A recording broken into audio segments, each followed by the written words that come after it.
I saw the Air Guitar Championships on ESPN 8 The Ocho were on the other night, which is already a silly event. And everybody was kind of mocking it at the bar. And then as I was watching it, I realized I've seen this exact air guitar performance. So not only was it air guitar that for some reason found airtime on ESPN, but it was a replay of the Air Guitar Championship from God knows when the first time I saw it years ago. What the fuck is going on, man? That's like some like COVID sports coverage, you know? They were showing replays. Lazy. And honestly, what it may have been was they like ESPN Ocho as a concept. And I do too. I think it's really fun when they pick a day out of the year to show every silly sport that you've never heard of. And honestly, I find it much more interesting than like watching baseball, which I don't care about, to be like, here's a sport I don't understand. Let's see what's going on. But then they throw things like Air Guitar Championship in there, and you're already like, well, that's not interesting or a sport. So, you know, why aren't we showing sports? Exactly. And then to like replay it, I wonder if the talk there was like, guys, we do this once a year. How many people really watch it? It's a fun thing that people tune into just because we say ESPN 8 The Ocho. And it costs a lot of money to shoot a new air guitar competition because you got to make people come in for that because there's not actually fans that are buying tickets already. You got to have sponsors. There's at least 17 fans. You know what? Let me wager this. I bet that out of all of the fans of the WNBA, I bet there's enough air guitar fans that could rival like, you know, like a home game for the Spark or I don't know. The Spark's the team, right? Yeah, what city are they in? I have no idea. It's the only team I know. LA? Seattle Sparks. I think it's LA. Seattle. Oh, Seattle. Okay. One of the I was just guessing. It might not even be Seattle. Well, that sounds. But my guess is though that you could probably get enough people to get to an air guitar competition that would rival the crowd at like a regular season WNBA game. I just looked it up. It's not the Seattle Sparks. Oh. That's the way they are. Who is it? Are the Sparks even a team? Seattle has the Seattle Storm. I think there's a Sparks team in the WNBA. Let's see. We do this like every 6 months. It's Los Angeles. So we know now at least. There we go. There's another interesting. I was trying to find out what maybe the record attendance of an air guitar competition was or something along those lines. I didn't find that, but I did find that the judges' scale goes from 4.0 to 6.0. Oh, why? Odd scoring system, right? Well, you know, in the world of air guitar judge, you know what I mean? It's like, are we shocked that something like competitive air guitar playing also has an odd scale? 4.0 that actually checks out. It makes you wonder when this started. Like, is this like an ancient sport that's been going on for centuries, or is this some shit they just cooked up 2 years ago because that random joke from the Dodgeball movie was funny? You know, that's honestly kind of the part where I think they fell short on ESPN The Ocho is they had a couple of odd sports, but it seemed like there were a lot more like squirrel water skiing and stuff that they had thrown together to film for ESPN The Ocho. And it's like, there is a fascinating world of weird sporting events out there. You know, you can just go to any Ren Fair and watch them play Quidditch or whatever they're doing out there. You know, there's some sort of interesting competition going on that they could have been covering. And instead they staged air guitar competition, which was, it's like the air guitar competition even is interesting for about 30 seconds, maybe 2 minutes. And you watch like 6 different guitarists their 5-minute full song with guitar solo. And at some point you're like, oh, this is not a sustainable television program. It also makes you wonder if these guys like if they're really good at playing air guitar, it's like, well, then you should just probably like pick up a regular guitar and then go shred, because my guess is they judge them based on like the accuracy of the motion up and down the neck, the bends and all. So it's like, well, you'd be absolutely incorrect about that. That's oh, really? Very, very low on the priority scale. I don't remember the exact scale of judging that they were doing on this competition on ESPN 8 The Ocho. I don't know if that also is sanctioned and recognized by the National Air Guitar Association of America, who does hold legitimate competitions, as I found out 17 seconds ago. There we go. But it had a lot more to do with flair, style, crowd noise, that kind of thing. It was a dance competition where you have to play guitar as well, basically. I believe the gentleman that got robbed of the event, in metaphorically or literally, I guess metaphorically. he as he was air guitaring, caught some. We all said underwear, but I'm sure it was just a t-shirt or a rag in his teeth, which is quite impressive. Wow. And then somebody else won who was just playing an air guitar, so it was like I guess all her friends and family showed up to the event to help the judge's decision out. Yeah, Help the I crowd can know his imagine weight points. these championships are probably just some form of complicated bribery as well. So maybe they already figured who was going to win, who was going to get the prize pool and whatnot. Well, I didn't This want to let episode is brought to you by Air Guitar Championship. The national guys. You get the talking over each other championship right here. Who's going to win? Yeah. Logan. I didn't hear a word of what you said. And I thought anyone listening did either. Oh, that's okay. I was just making a fake ad. I said this episode is brought to you by the Air Guitar Championship of America 2025. Come join us in Miami, Florida. We're right next to the Bitcoin conference. It'd be a really good air some, guitar tier C level city though. It can't be Miami. It's going to be like Omaha, Punxsutawney, Cleveland. No, that city's too cool too. Yeah, Omaha fits. I think Omaha might do it. There we go. Live to you from Manhattan, Kansas. We're bringing it back. Okay. I feel like how like pro wrestlers would carry a little razor blade and give themselves a cut to like really sell it to the crowd and bring it to life. What about an air guitarist like pricking the fingers so he could start bleeding from shredding too hard? That's a vibe. That's a good move, right? It's not bad. There's a lot of cool championships that are kind of centered around bars, and I think we don't really ever get to see them too much unless we like have a drinking problem. But once I ran into like the Big Buck Hunter championship, they were outside of a bar in Austin like maybe a decade ago, and apparently they go all over. And like the main championship is in Las Vegas, and it's like actually intense competition. And they had like a whole crowd that was following them and like planning to fly to Vegas to watch this. And I was utterly shocked that a bar video game could get like that much hype and attention. But like in Austin, they had rented out like 2 stories of like an entire bar, and you go inside and it's just Big Buck Hunter. And it was hype. There was a lot of energy there, and I kind of wish I could find more things like that. It's a big deal. It's that one and it's Topgolf. But I think either one of those, as soon as you get your card carrying like membership to the league, they do start sending you information about Alcoholic Anonymous meetings. So anybody who spends that much time in a bar being that good at Big Buck Hunter has themselves a problem. Dude, they're not going to dissuade their best and biggest clientele. You I wonder if that's so like that. That's a good point. Why would you shit on your phone fan base? I mean, ask any IP Disney's bought in the last 20 years, I guess, and get that answer. Okay, I just looked this up out of curiosity. So Big Buck Hunter, they're on their 18th year of having world championships. They have a $125,000 prize pool, and the winner gets $25K. And they have 128 players in a 2-day event. And let's see, it doesn't say where it's hosted this year, but it was in Chicago, New York, Minneapolis, Austin, and Las Vegas so far. Friday, October 10th. Freaking cities, of course. Wow. Of course. But I'm kind of curious because like this shit was really fucking hype when I ran into it, and I would love to run into it again. But I wish there was more stuff like this going on. They should advertise. Like going to discount stuff. It's fantastic. They have a karaoke world championship as well. And I ran into a woman who was she was getting sent off. Again, it's in Las Vegas. She was getting sent off because she was like the number 3 qualifier in the US. I have no idea how they even judge you for qualifying for this stuff. But I walked into a fundraiser they were holding for her at a lesbian bar, and it was kind of hype as well. And I was really curious to actually go see the competition, but of course I couldn't because I'm not going to Las Vegas for this. But yeah, that makes sense. I actually ran into a qualifying event one time in Salt Lake City. I was there with a buddy visiting another friend to go ski, and we went to this bar, and they were hosting the city qualifying for the like Salt Lake City Karaoke Championship. And so if you placed like top 10 at that event that night, you got to move on. And it was really good.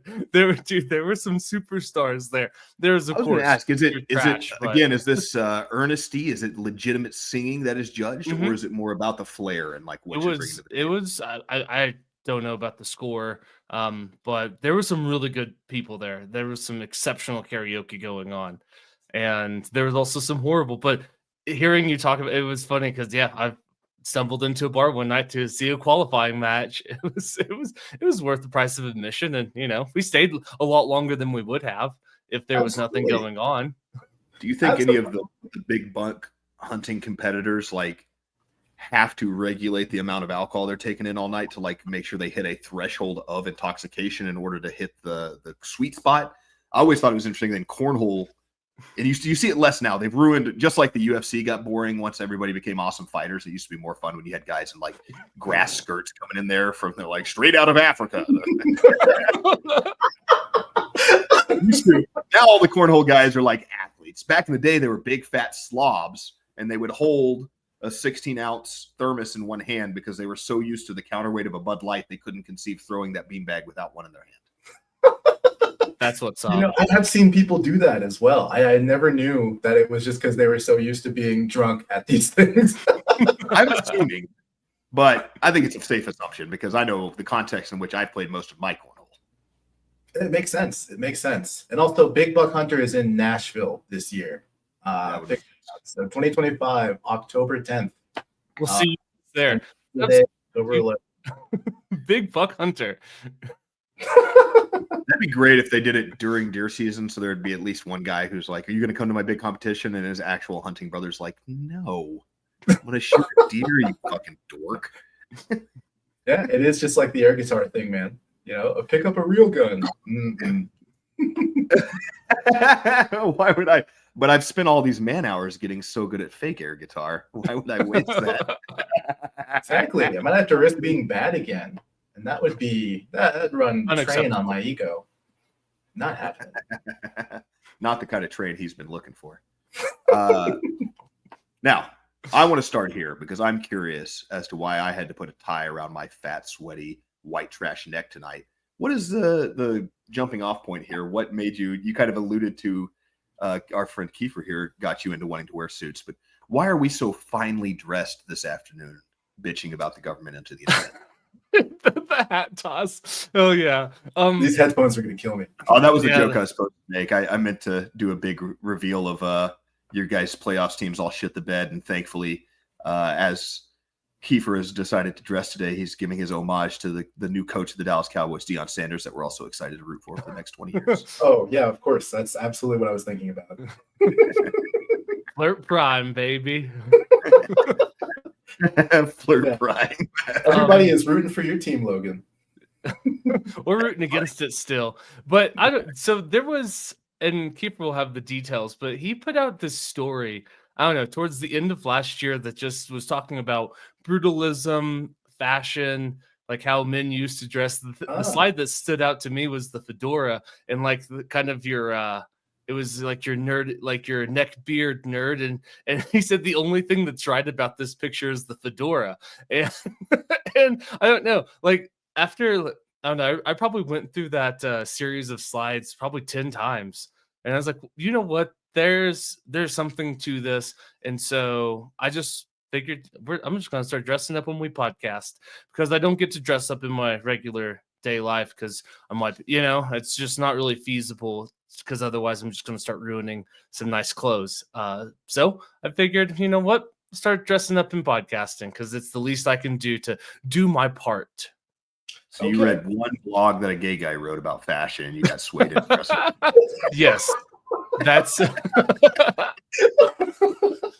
yes, that's how easily, that's how principled I am. That's all I love it. The funny thing is too, these people in the past who were wearing these suits, they're walking down like dirt and muddy streets. There's barely any hygiene going on. Like horse entrails and amoebas are like airborne, blowing through the air and landing on their lapels. They don't have a dry cleaner. For the most part, their wool suits smelled awful.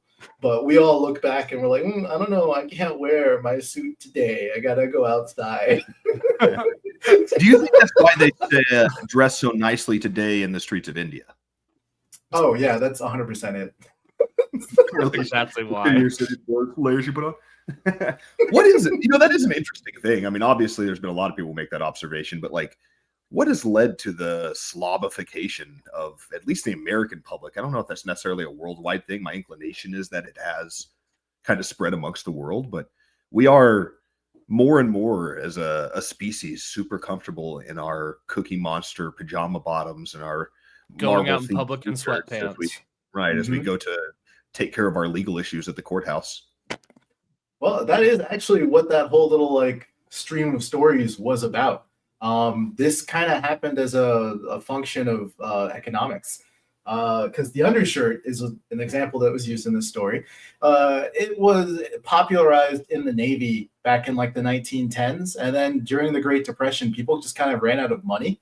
And the things that you would buy primarily would be your underclothes, your underwear, and your undershirts, because you had to at least have those. So people started like shedding their top layers. They started losing their jackets. They started losing their vests under. They started losing their shirts, and people started wearing undershirts, which were basically t-shirts back then.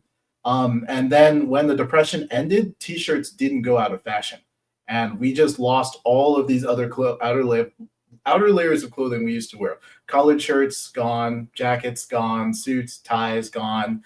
And some of that kind of came back in the workplace, but for the most part, we defaulted to depression level clothing. And the same for jeans. You had your dress clothes, which you wore when you're going out not working, and you had your jeans, which were part of like your work clothing if you were in like the lower class. But everyone in the lower class had like a full suit, full dress clothes, full three-piece. They had like their Sunday best per se. And then during the Depression, people also defaulted to wearing their work clothes everywhere because they had to buy at least one pair of clothes to wear outside. And so we went from people dressing relatively nice to jeans and t-shirt as a function of the Depression. And when the Depression ended, we didn't come back. Kind of like how after everyone in China starved during Mao's Great Leap Forward, and then they have food now, but they still eat all of the disgusting stuff that they got used to eating when they were starving. Because like as you move through depressions, things that were unthinkable become like popular almost, and folklorized is probably the wrong way to say it, but like we folklorize our jeans and t-shirts even though they're poor people clothing now, and much the same way that Chinese people will folklorize all sorts of weird things like the quail egg pea soup. And pea, I mean like fucking like urination pea. I was about to make a joke that it was urination. It literally is. Yeah, no, it is. It's like a delicacy. But it's a delicacy in like... You don't have to add salt, though. You don't. Fair enough. Don't. But anyways, it's good to look back in history regarding fashion and see where things came from and make a conscious choice about if you want to continue that or not. Because like the brutalism in architecture came from rebuilding after World War II. Everything was destroyed, and this was the cheapest way to rebuild. So, they didn't intentionally replace their famous Gothic architecture with these blocks because they wanted to. They did it because they were poor. And then eventually they had money, but they just kept sticking with the same thing because it matched what they were doing. Much the same way that we got money back, but they didn't want to give any of it to the peasants. Naturally, as all great ruling classes behave. I wonder how much of that is informed then, because it sounds like obviously you need some sort of socioeconomic status in order to care at all about fashion. And then you're looking at things like tradition and like building upon certain traditions of fashion. And I wonder how much of it's like, I'm trying to think how to put it, individual culture, so to speak. Like you need some kind of congruent culture within that. I wonder how much of that could be correlated to the American side of us continuing to be Slavs because we have less of a coherent social identity, I guess, as some other countries might have, some other racial groups, because we are such a hodgepodge of people. That's correct. And also being a new country as well, that changes the way we view traditions. Like we didn't really have traditional clothing here in the US. So like it's kind of up to the adult generation to enforce norms. And people who are 40 right now might remember some of their parents trying to enforce some form of norms about this is how we dress for church on Sunday. This is how we dress for this, that, and whatnot. But, in a young country that doesn't have much traditions, if the older generation lets go even a little bit, children who are born looking at the way their adult family dresses are going to default to that. They're not going to ask questions and ask, why do you have the Sesame Street T-shirt on for church? They're not asking that question. They're just, I have my Yo Gabba Gabba shirt and I'm wearing that just like mom. And before you know it, everything is gone. Tradition has to be held tightly. Otherwise, it just falls through your hands like sand. That's actually really interesting because I can think back growing up in church where you had very distinct, like when I went to the church that my grandparents went to, that was an older church, the level of dress was a lot higher than the church I attended to, which was out in the middle of you know what I mean? It's a bunch of farmers that lived around there. And so there was not that much of a distinction between, all they did was they put on their non-dirty jeans and their non-dirty polo.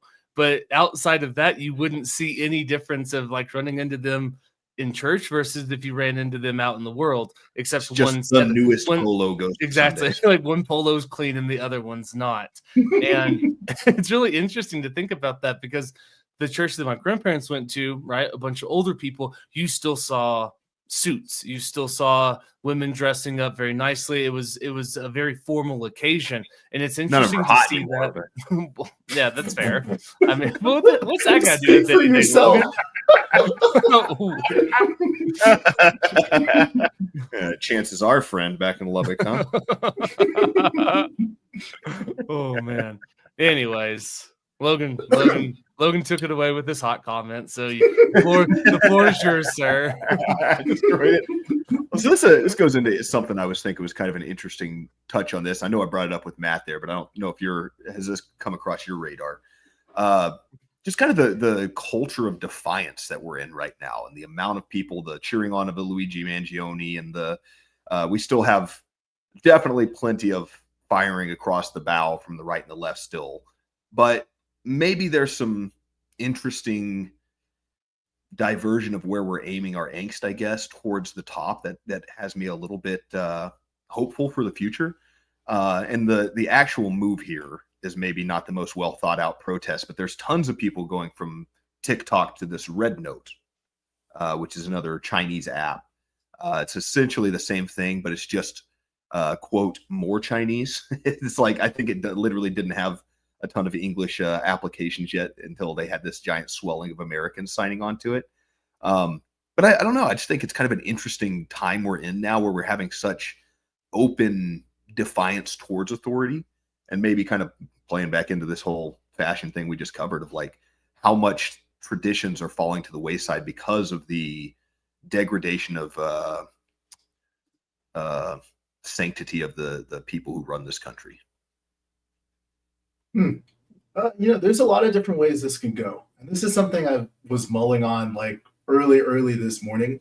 My mom sometimes likes to use the airport here in Houston instead of her own. So she drove here last night, and I took her to the airport this morning at like 4 a.m. And she decided she wanted to try flying Spirit for the first time ever in her life. I tried to talk her out of it, but she was like, no, look, it was like $400 cheaper than whatever she would have picked instead. So, she went with it, and I take her to the airport, and like 20 minutes later, she's sending me a text, and she's like, there's someone here who has a pit bull as a support animal. And they literally brought a full-grown pit bull onto the plane, which is the most Spirit thing ever. But like, it's very Spirit. It's a physical support animal in case I get in a fight. Exactly. But this is like a representation of the degradation of the commons in a very like succinct way. Like, why do we have support animals on airplanes? It's because people who are in control of the idea of support animals couldn't push back on the idea of like, hey, you need to actually have a disability. They were not strong enough to hold on to this. And because of that, like the commons of like flying on an airplane, flying commercial on an airplane is suddenly like all the more worse for it, to the point where you have like a 50% baby killer in this cramped environment with you for 2.5 hours, and no one can say anything about it. And the guy was Puerto Rican too. That's crazy. That's unlikely. But when you start thinking about like the ways other traditions have kind of like fallen to the wayside, and the way that like youth is also moved to authorities overseas rather than authorities here, that's because like this older generation has failed to hold on to the commons and enforce norms in any way that people could appreciate or want to join themselves or want to be a part of it. And you look at like, okay, Luigi shoots a CEO, like a mid-level CEO too, not even like the CEO.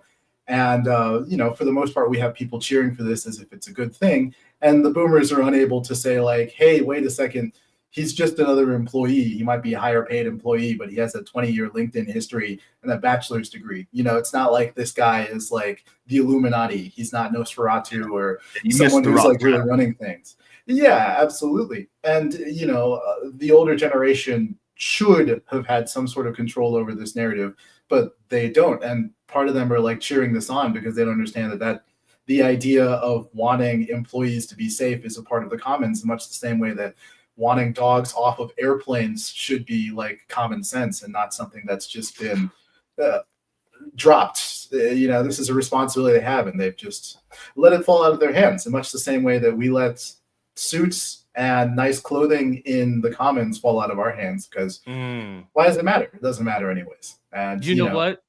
This is actually a perfect segue to one of the things I want to talk about. And it ties right in though.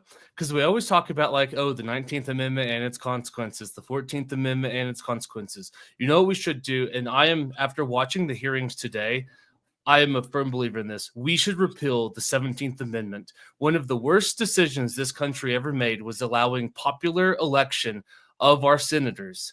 And it goes right back into this. It's the commons. Like the people have too much say. And as like the people's as our standards have fallen, so has, of course, like our elected representatives. Insert whether you believe in all of that or not. That's all fair, all valid. But in the world that we live in today, I lament the fact that the 17th Amendment was ever created, because the people should not have this much of a say. If you're going to argue about whether it's okay to execute people on the street and whether it's okay to bring pit bulls on Spirit Airlines, this is prime examples of why the peasants should not be able to have so much of a say. And the reason I say that is because people are going to be like, oh, you just want to disenfranchise certain people. No, I want to disenfranchise everybody. I want to take the vote away from as many people as humanly possible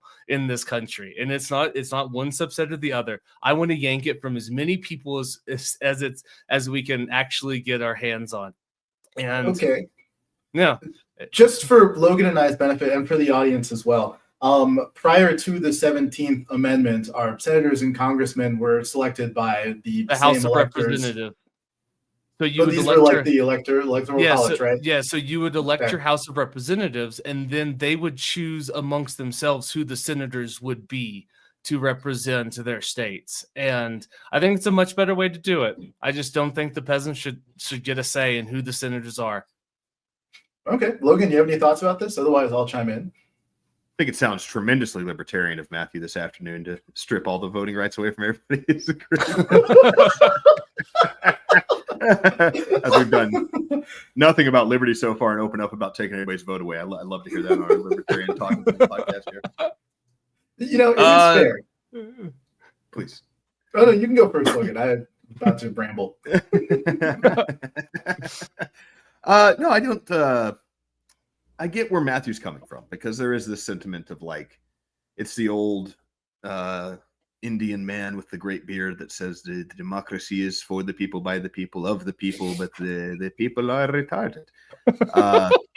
There's definitely a sentiment, and I'm obviously not the biggest defender of democracy. If you've listened to this podcast for any extended period of time, sort of for that exact sentiment, that I think that there are a lot of people who are worse people than me, morally speaking, who are dumber people than me, intellectually speaking, and why would they get to decide anything about the way I run my life? So, maybe in the idea of a J.R.R. Tolkien monarcho-anarchist society, perhaps there is something to be said about like the best amongst us should be leaders now. I guess with every other form of iteration in government. The problem is, how do you get good leaders in place, and how do you not end up with bigger nightmares than you would? I mean, that's kind of the beginnings of democracy is, hey, we should get to say, at least we get to pick the guy that's lubing up behind this right now, so to speak. But obviously it's failed as well. And yeah, I don't know. I don't know if we need a philosopher king, or if we could simply say, hey, let's just let the cream rise to the top through a meritocracy system and find out who the leader should be. Yeah, it is fair. And, if we had senators who instead had to appeal to, say, a higher class of people in terms of like getting selected, it's certainly possible that whenever we tune into any Senate hearing whatsoever, we wouldn't be subjected to just the complete retarded drivel that I've heard. I've never listened to a Senate hearing and been like, wow, this is really enlightening. I feel like I've gained so much from it. It's just, it's 4.5 hours, and there might be 30 minutes of like, well, that's a good question. Insightful. Yeah, no, that's a good point. And then 4 hours of just utter garbage. And, these hearings were much the same. You have people who clearly don't even understand like what the hearing is about, who they're talking to, what that person is doing, what committee that they're even on. It's like, what are you talking about here? You can't be on the finance committee and not understand how a bank works. It doesn't even make any sense. But when people are electing their senators, they're not electing them based on, their fitness to be on the Senate Oversight Committee or the National Security Committee or anything. Like, we're not really thinking about that for the most part. We're just down checking a party box for the most part. And I have to wonder if the electors are the ones. If the electors in the Senate, the electors in the House are the ones picking senators. Will they be simply picking like a party stooge as well? Or will we have some sort of like low level I don't know, just a baseline of competency that they're selecting among? I don't know what we'd get, but it'd be interesting to see. Yeah, I don't know. I don't know if we can go backwards. I think that maybe if you never introduce the 17th Amendment, it would be different. But at this point, it's like, what, we're gonna rely on Marjorie Taylor Greene to try to, you know what I mean? Like, and so I think that it's probably one of those things, too little, too late, and we can lament a history that we never knew, that probably never existed, that we'll never get to experience again, and we just get to fantasize about how nice it would be if we could take away the 17th Amendment, because you do have, I think overall the class of who actually rises to the top in terms of like who gets elected as a representative, I think that has overwhelmingly degraded as well. And so I don't know how I think that, right, it's like politics is downstream from culture. And so to try to reverse this, we're going to have to undergo a very long, tenuous process of trying to figure out what are the carrots and sticks we want to enforce to get what behavior out of what people, and you know what I mean. It would be a very long process to try to get any sort of, I don't know, like return, like, and I don't know, right? Like I said, this is a history that probably never existed, but I just think the quality of representatives now, I don't know how much better it would serve us. See, the more I think about it, the more I think I was right all along. About that we come up with all these complex, intricate things that we need to do to get the right people in charge. And if we only had this, maybe we could fight off the corruption there. And if it bottlenecks in this area, perhaps we could open up a sieve that would allow that money not to be able to corrupt it. I think all along, my guillotine idea was right. I think at the end of your term, you need to have a tribunal, and we decide if we kill you or not. And that's the only way you truly incentivize people to act in the best interest of the American people. All right, I second that motion. All in favor? I'm not against it. I don't think it's all that. And people look at me like I'm crazy when I say this to normies in real life, but I don't think it's all that outrageous. You are in a position of power. We have selected you to be a leader of the strongest country in the world, or at least some capacity, some facet of it. The people around you, your constituency, the people of your state, whatever it is, have put you in charge. You should be held to a much higher standard than the average person. And I think maybe it's a little harsh to say they should be a war tribunal and you're killing guys who are just doing a bad job. But if you are found to be intentionally embezzling money or working in the interest of one of your donators instead of your constituents, down. Just kill those guys so that it becomes clear that that is an absolutely reprehensible and unacceptable outcome, and we don't allow that anymore. You're gonna go down for it.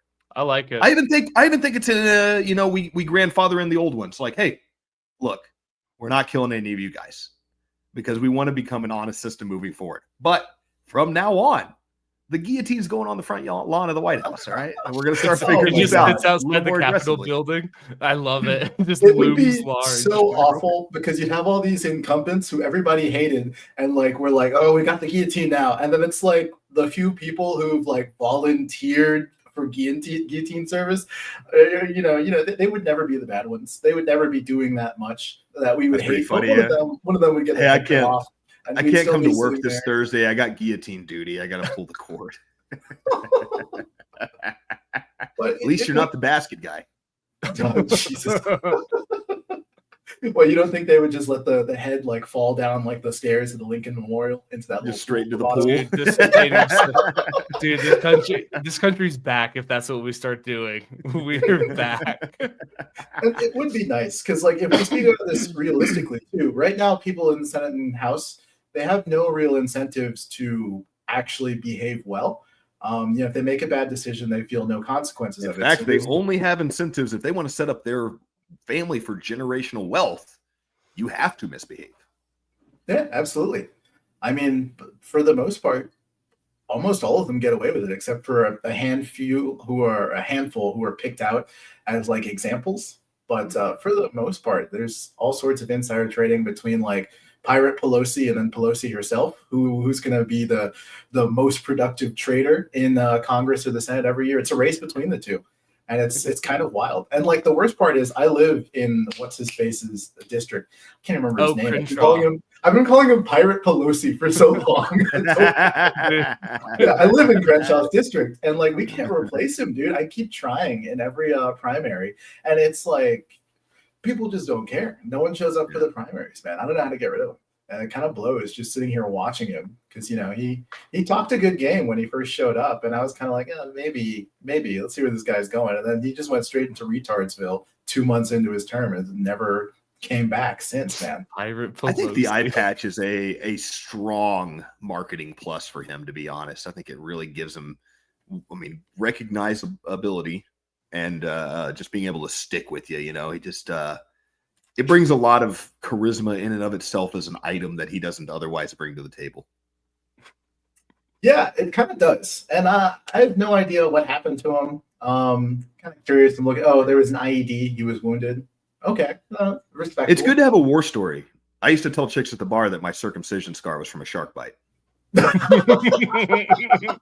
I'm sure they were all asking to see it.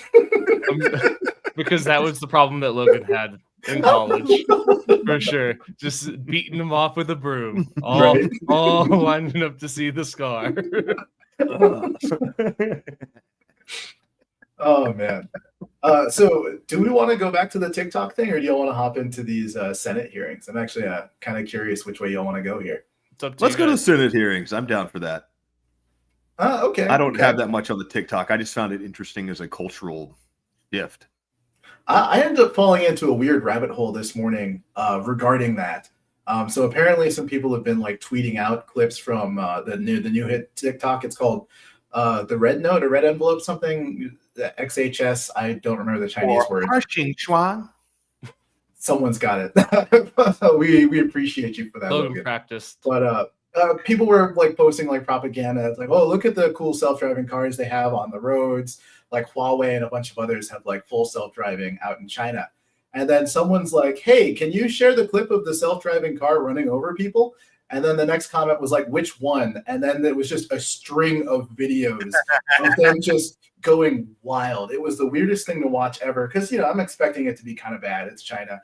And it's just kind of like one gets rear-ended slightly and it just stomps on the gas, goes into oncoming traffic, runs over like 12 motorcyclists and eventually rolls over into like a truck.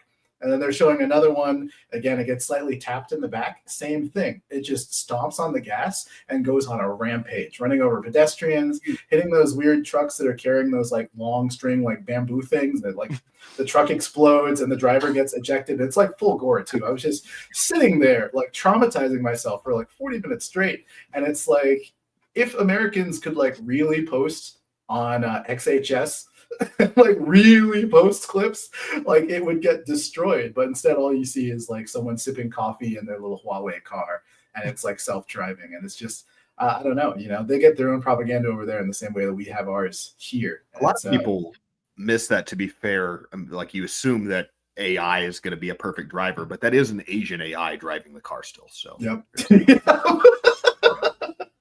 It defaults to its cultural practices as soon as anything goes wrong. I mean, it does imitate, right? It's like it is designed to imitate, life around it. So why not? It checks out. But yeah, I saw somebody say, "Is it possible now that we've seen Elon Musk kind of show his ass on the H-1B thing? Is it possible that Tesla's technology is actually way behind what we think it is, and that it's actually just a bunch of Indian guys driving those cars around?"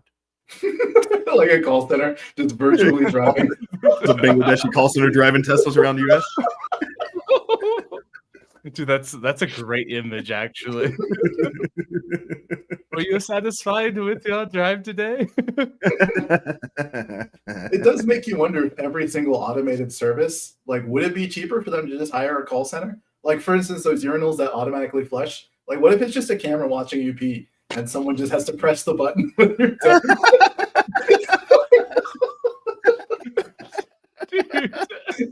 How many urinal cams could one person handle, do you think? 20? I was thinking like 20 to 25. Some guys can handle a lot more dicks in their face than other guys can. You can improve with practice, of course, but there is a natural resonance within each of us of capability of dicks to take in a day. There's 1.3 billion Indians. If we just employed 5% of them, we could cover every single male urinal in the U.S. Yeah, it's like eight Indians per dick in the U.S. It's easy. Which venture capitalist is doing this, man? We are. Someone needs to call Kathy Wood. I've got an investment for it. It feels like a hilarious movie prompt of like, to find out that all of the AI advances of the world were actually just Indian call centers this entire time. And the technology of Earth falls apart all at once as the Indian call centers go on strike. The Indian subcontinent is single-handedly holding up all of the modern world. Oh my goodness. How far did we get with the actual AI technology now that we need to kick it on? We abandoned it immediately. It was so much cheaper to go with Indians. We've actually done no research.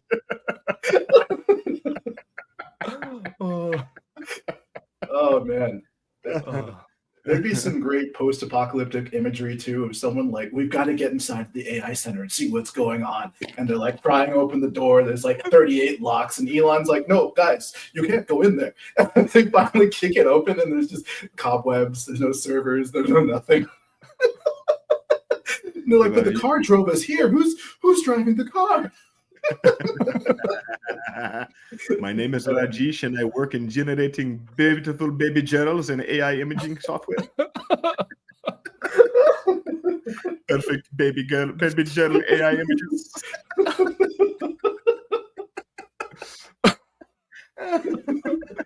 Why does my car drive so much slower when I'm changing my clothes?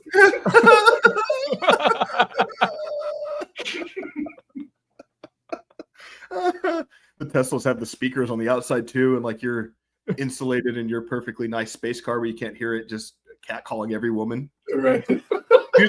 Please, show me your bobs. Your bobs and please, for me, baby girl, I will for you, your sugar daddy. Oh my God.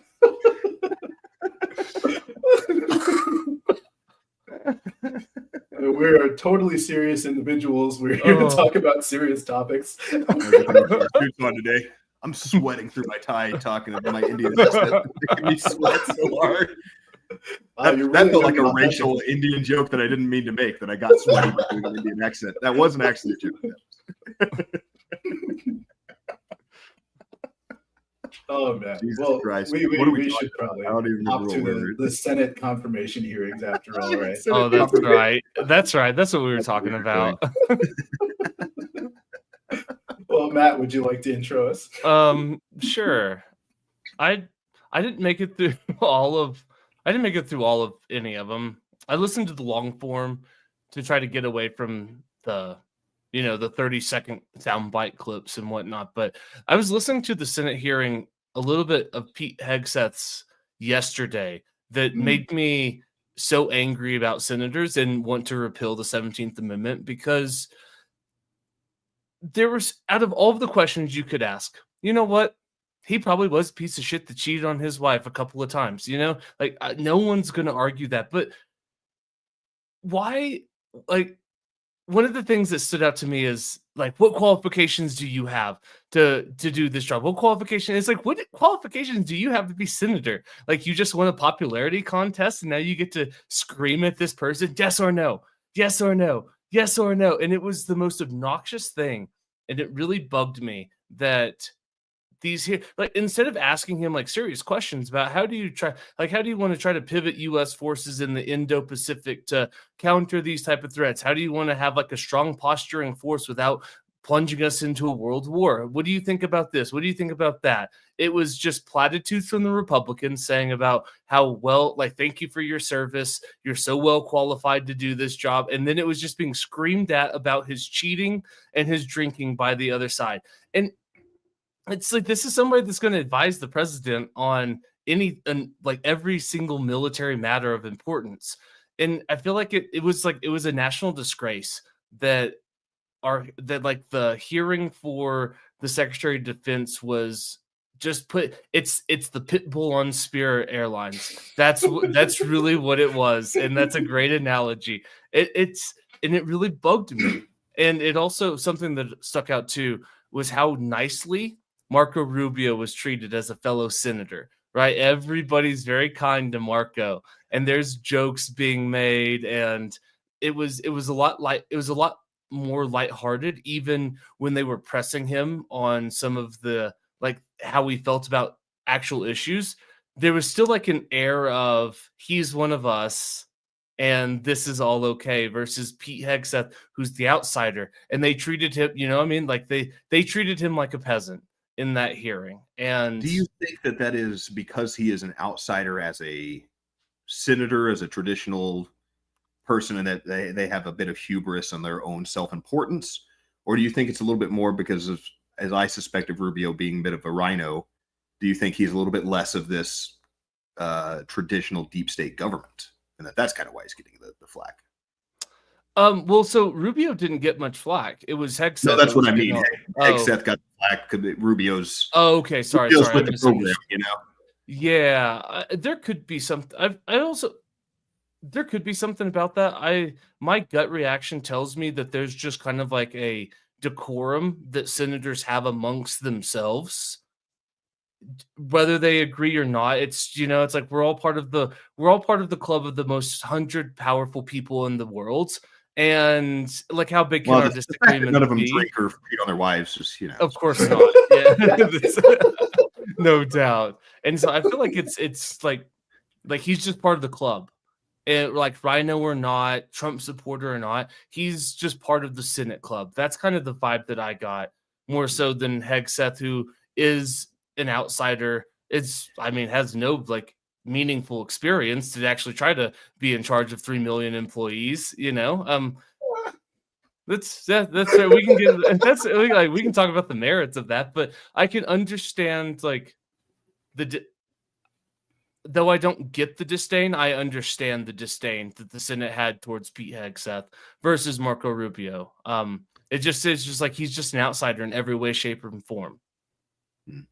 That's fair, and I'm not going to bat for Pete Hegseth as the man who actually is going to drain the swamp necessarily either. I just think he's less established and was a potential, but please. Yeah. Well, it's so frustrating to, like, yes or no, yes or the screen. It's like, that's so unbecoming. Like, it's just a national disgrace. And I get it. Like, we could have the conversation about whether or not the system is right, whether it's wrong, which could you change it. But the fact is, like, we do have these senators, and it's embarrassing that that's how they represent us. It is like they're representing the common folk in the worst type of way, and it's gross, and I don't like it. Repeal the 17th Amendment. Let's go.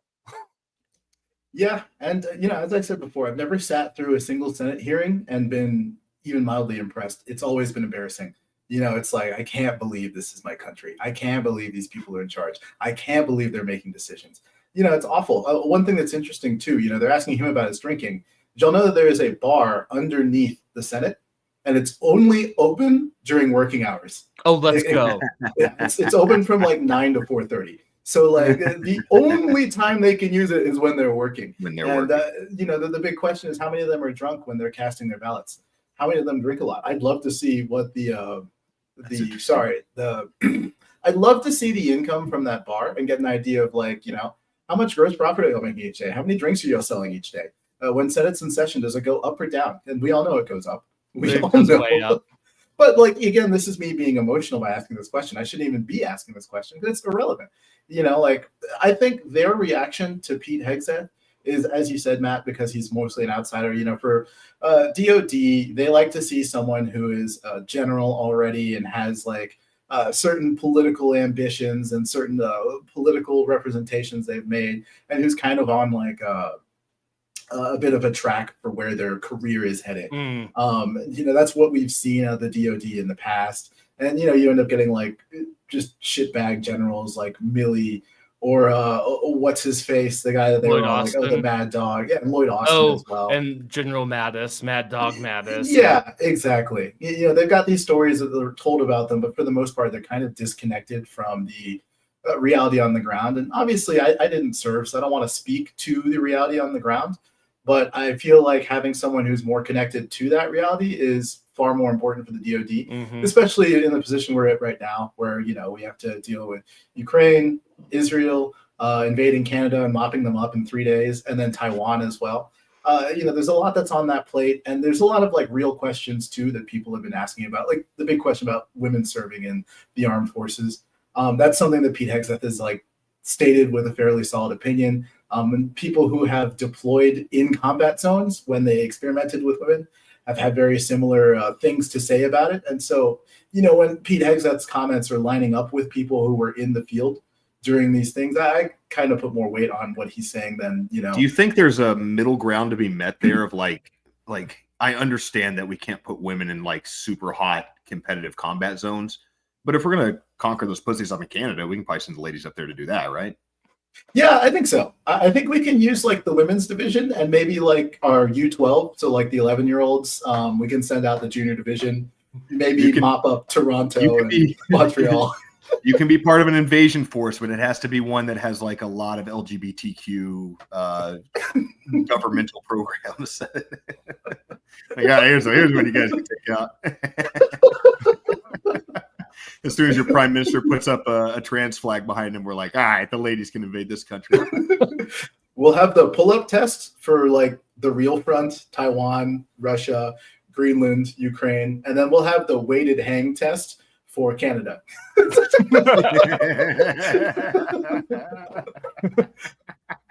was always the wildest one to me.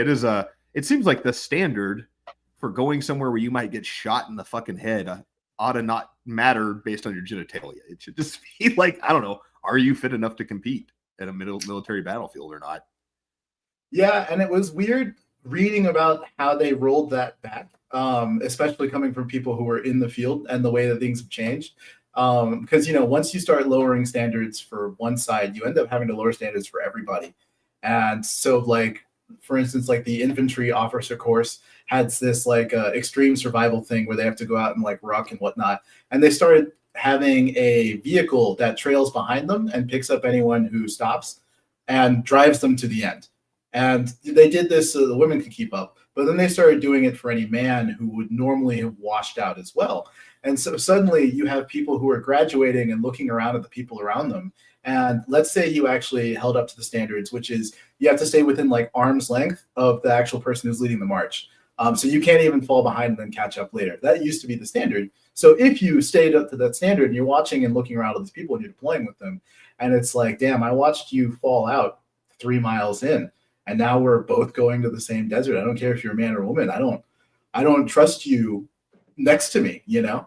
And that's one of the ways in which like lowering standards for women has kind of degraded the entire armed forces across the board. And then also when you think about what a deployment looks like, suddenly you have to dig a second latrine for the women to shit in just so they can't be seen by the men. So you go out and patrol, and now maybe your patrol base has to be slightly bigger because suddenly the idea of privacy and needing extra space. They bring all those changes to combat boots. But it's a weird environment for people to be in. Also, you know, especially you're taking mortar fire. Maybe you have 1 or 2 buildings that are actually like armored for mortar, and those are the ones that you're using as barracks and people are sleeping in. And you know, suddenly you're forcing the men to move into a separate building just so that like the 3 women who are out there can have their own private barracks. And there's a lot of things that are luxuries that we try to create in combat zones when we deploy women into them that were previously not considerations. And they've done studies on this, and like across the board, injuries go up, marksmanship goes down, effectiveness goes down, fatalities go up, all across the board. It's just bad news. And, you know, if you're fighting a make-believe country like Canada, we can spare a couple losses. It's not a big deal. But if we're in any sort of like real conflict or combat, it's important to have someone who cares enough about that issue that they're not worried about what people think about them. And Exith at least struck me as someone who doesn't care about what people think, more about like, let's make sure we have the basics met, and then we'll focus on luxuries. Is there a place for women in the armed forces? Yeah, absolutely. There are hundreds of bases we have all over the world that are more or less safe and have jobs that need to be done. But frontline combat, or even being in a base in a country that sees combat, that doesn't make sense. And I'd like to see that rolled back, and I'd like to see whoever's in charge not shrink at the opportunity to do it just because someone says mean words or implies he might be sexist or racist or whatever. Or, I don't think they said that about him, but still, you know, I want someone who just doesn't care. And hopefully we get that. And I know I'm rambling a bit. I just fucking hate the Senate. And that was a waste. Like, we could get rid of confirmation hearings, and I don't think anything would change in terms of like the suitability of candidates who are put into cabinet positions. Right. Yeah. We'll just go back to recess appointments. You know what I mean?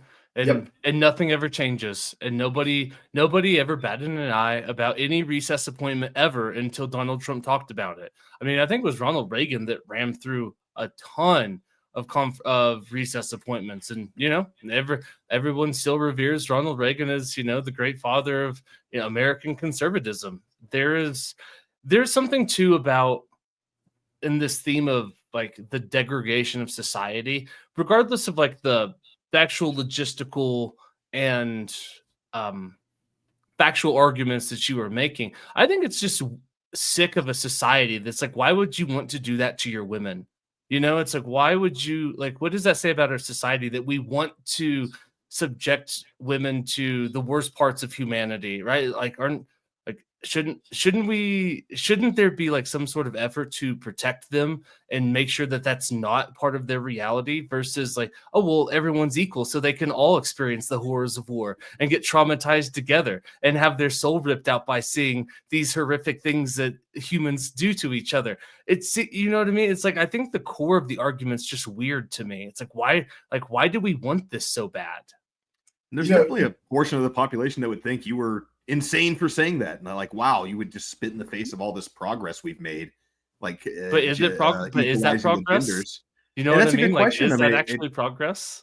And again, it kind of comes back to having like a cultural identity on some level. Like, I don't know that you ever. How do you have some resurgence of chivalry when you have so many competing different cultures within a country that don't agree with each other on the way men and women should interact?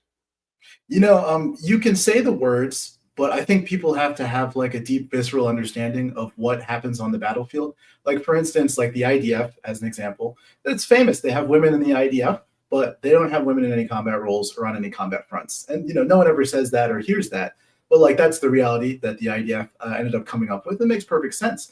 And most of I would say American citizens and even people in like the political class, their concept of combat comes either from like stories that have been heavily valorized or watching like TV or Band of movies. Brothers. Well, even that one was like fairly realistic, but they watch like the Black Widow movie or something like that, and they're like, "Oh, this is what it's like," or Atomic Blonde, where Charlize Theron was like, beating 19 men in the staircase, and it was a well shot scene, cool, it looked interesting, but like it's not realistic.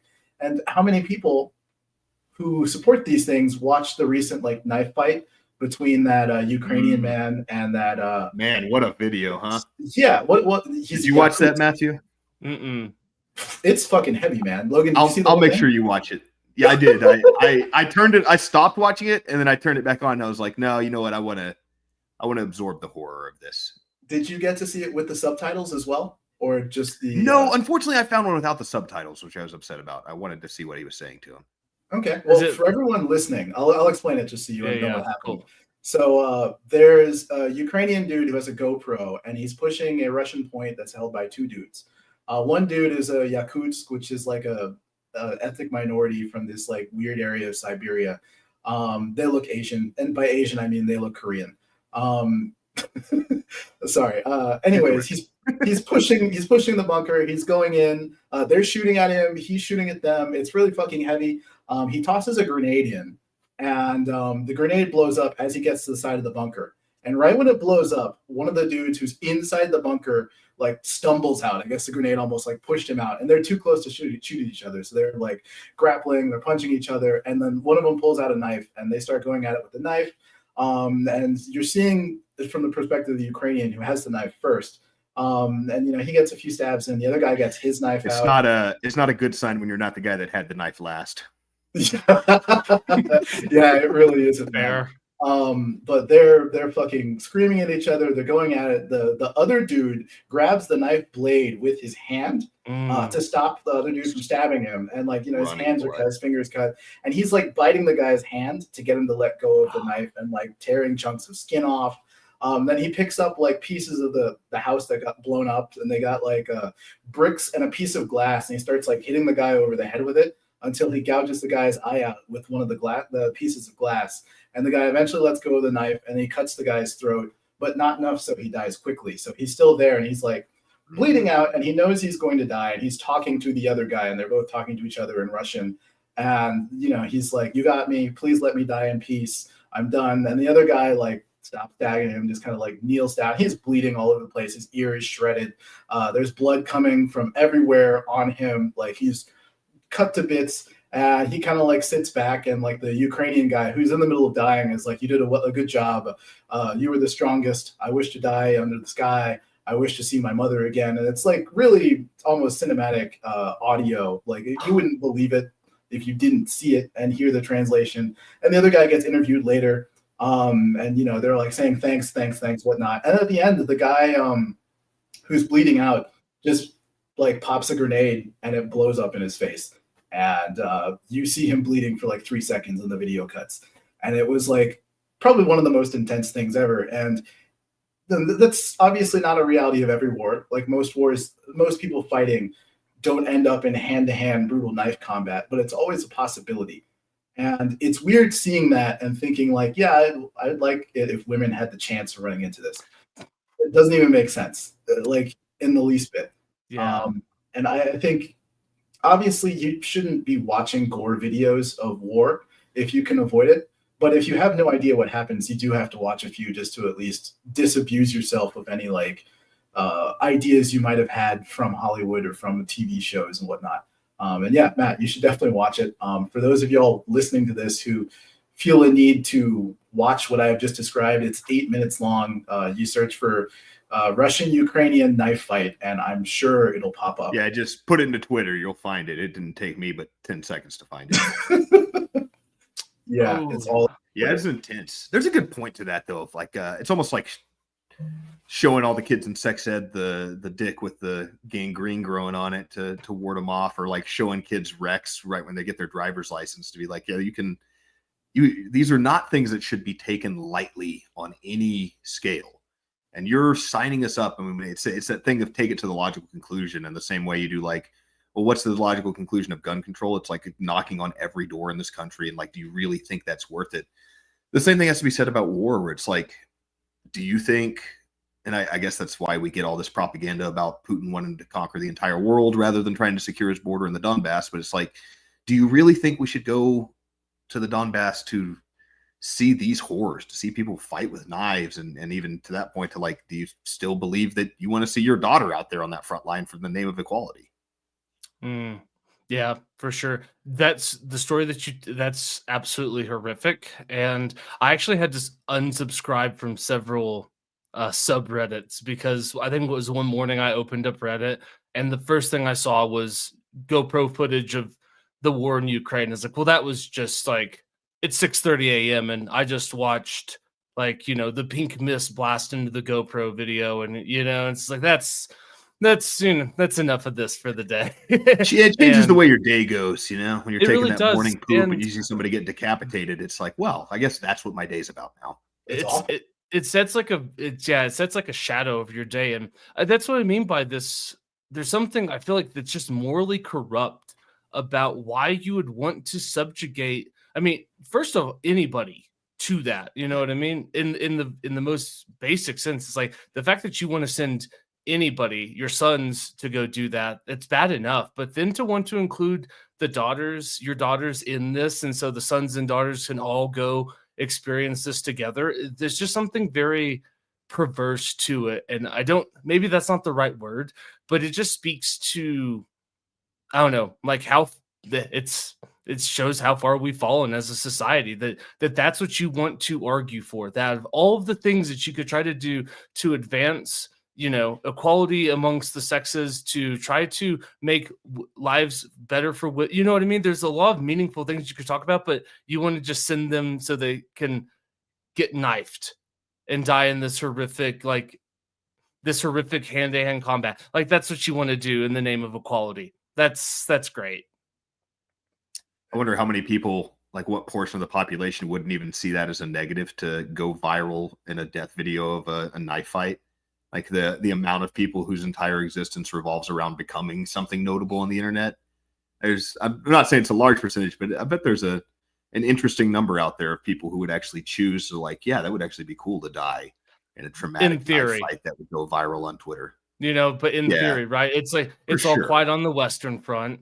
It's the old one and the new one. It's all the same thing, right? You have everybody, it's like, oh, it'll just be a quick war. You'll be home by Christmas. Every generation needs you know what I mean? We're going to turn these boys into men. And before you know it, it's like 20 million people have died in the most horrific, gruesome way possible. In these, you know what I mean? It's like, I can't even imagine the carnage and all. And it's like, why would you want to do that?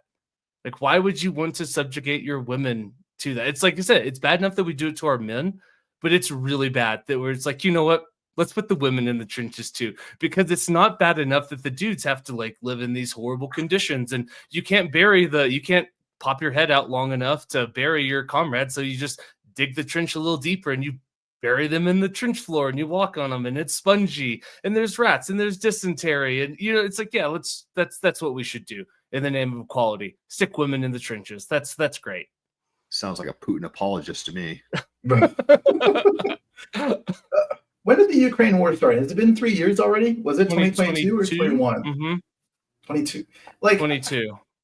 How many people thought it would last this long when it first started even? Not I.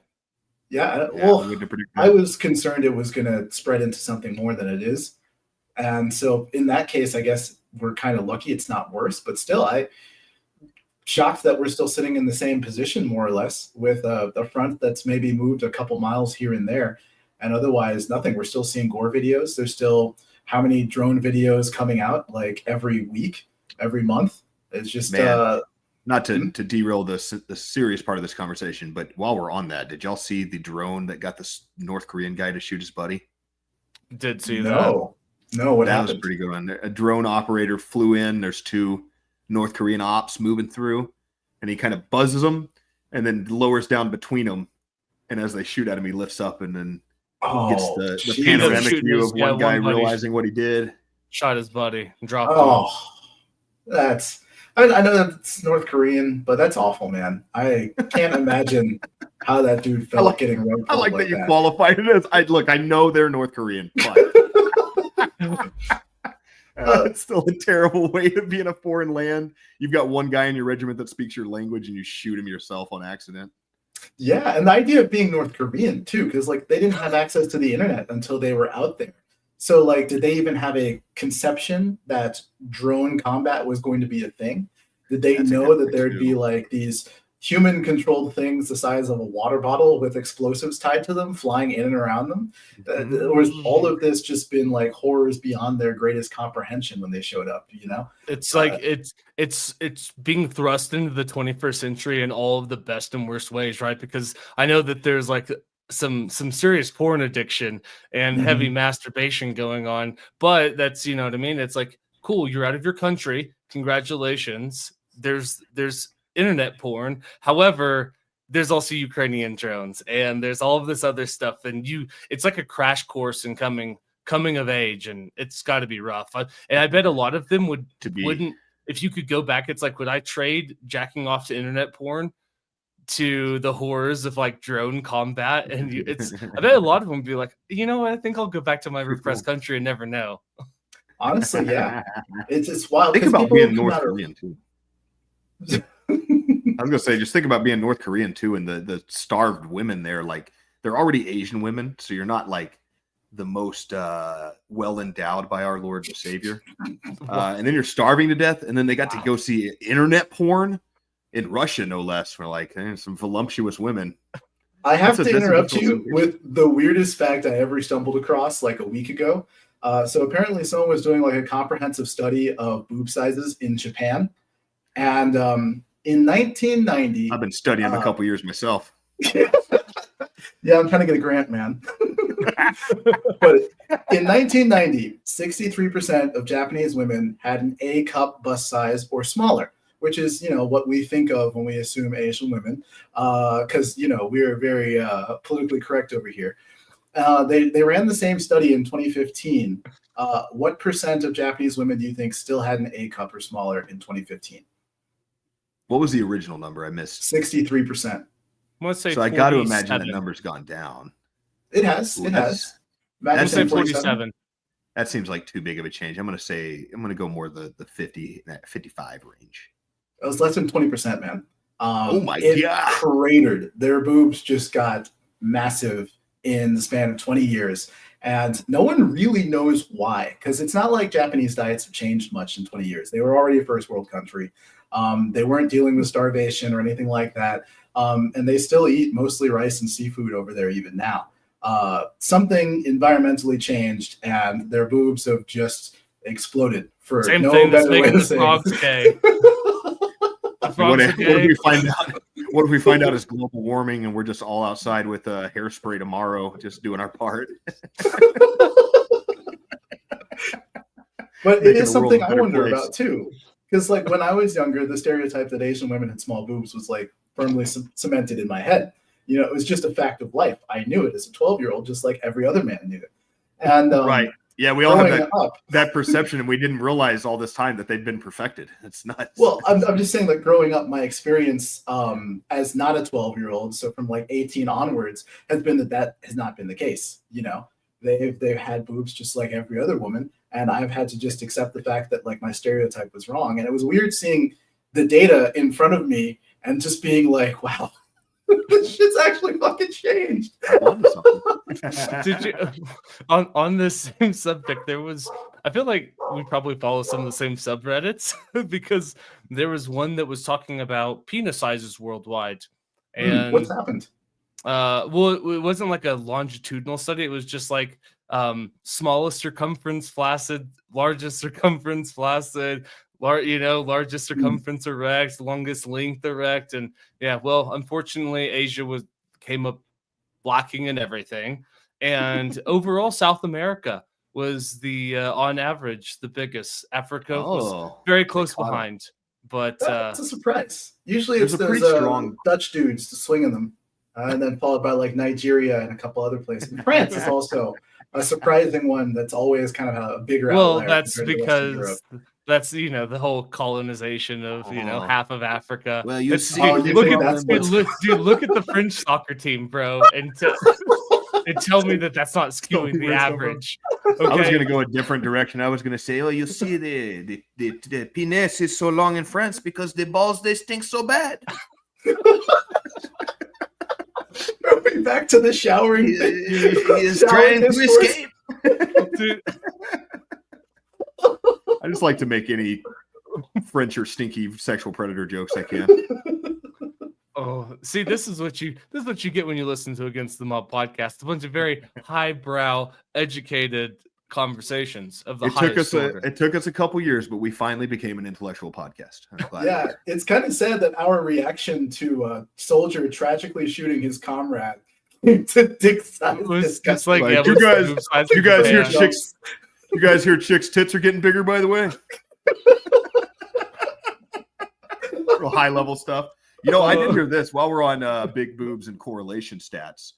There was a study at one point in time I read where they found a correlation with larger breast size and lesser intelligence. And they chalked it up to like maybe it's an evolutionary thing that when you're not as intelligent, you need other means to attract a mate.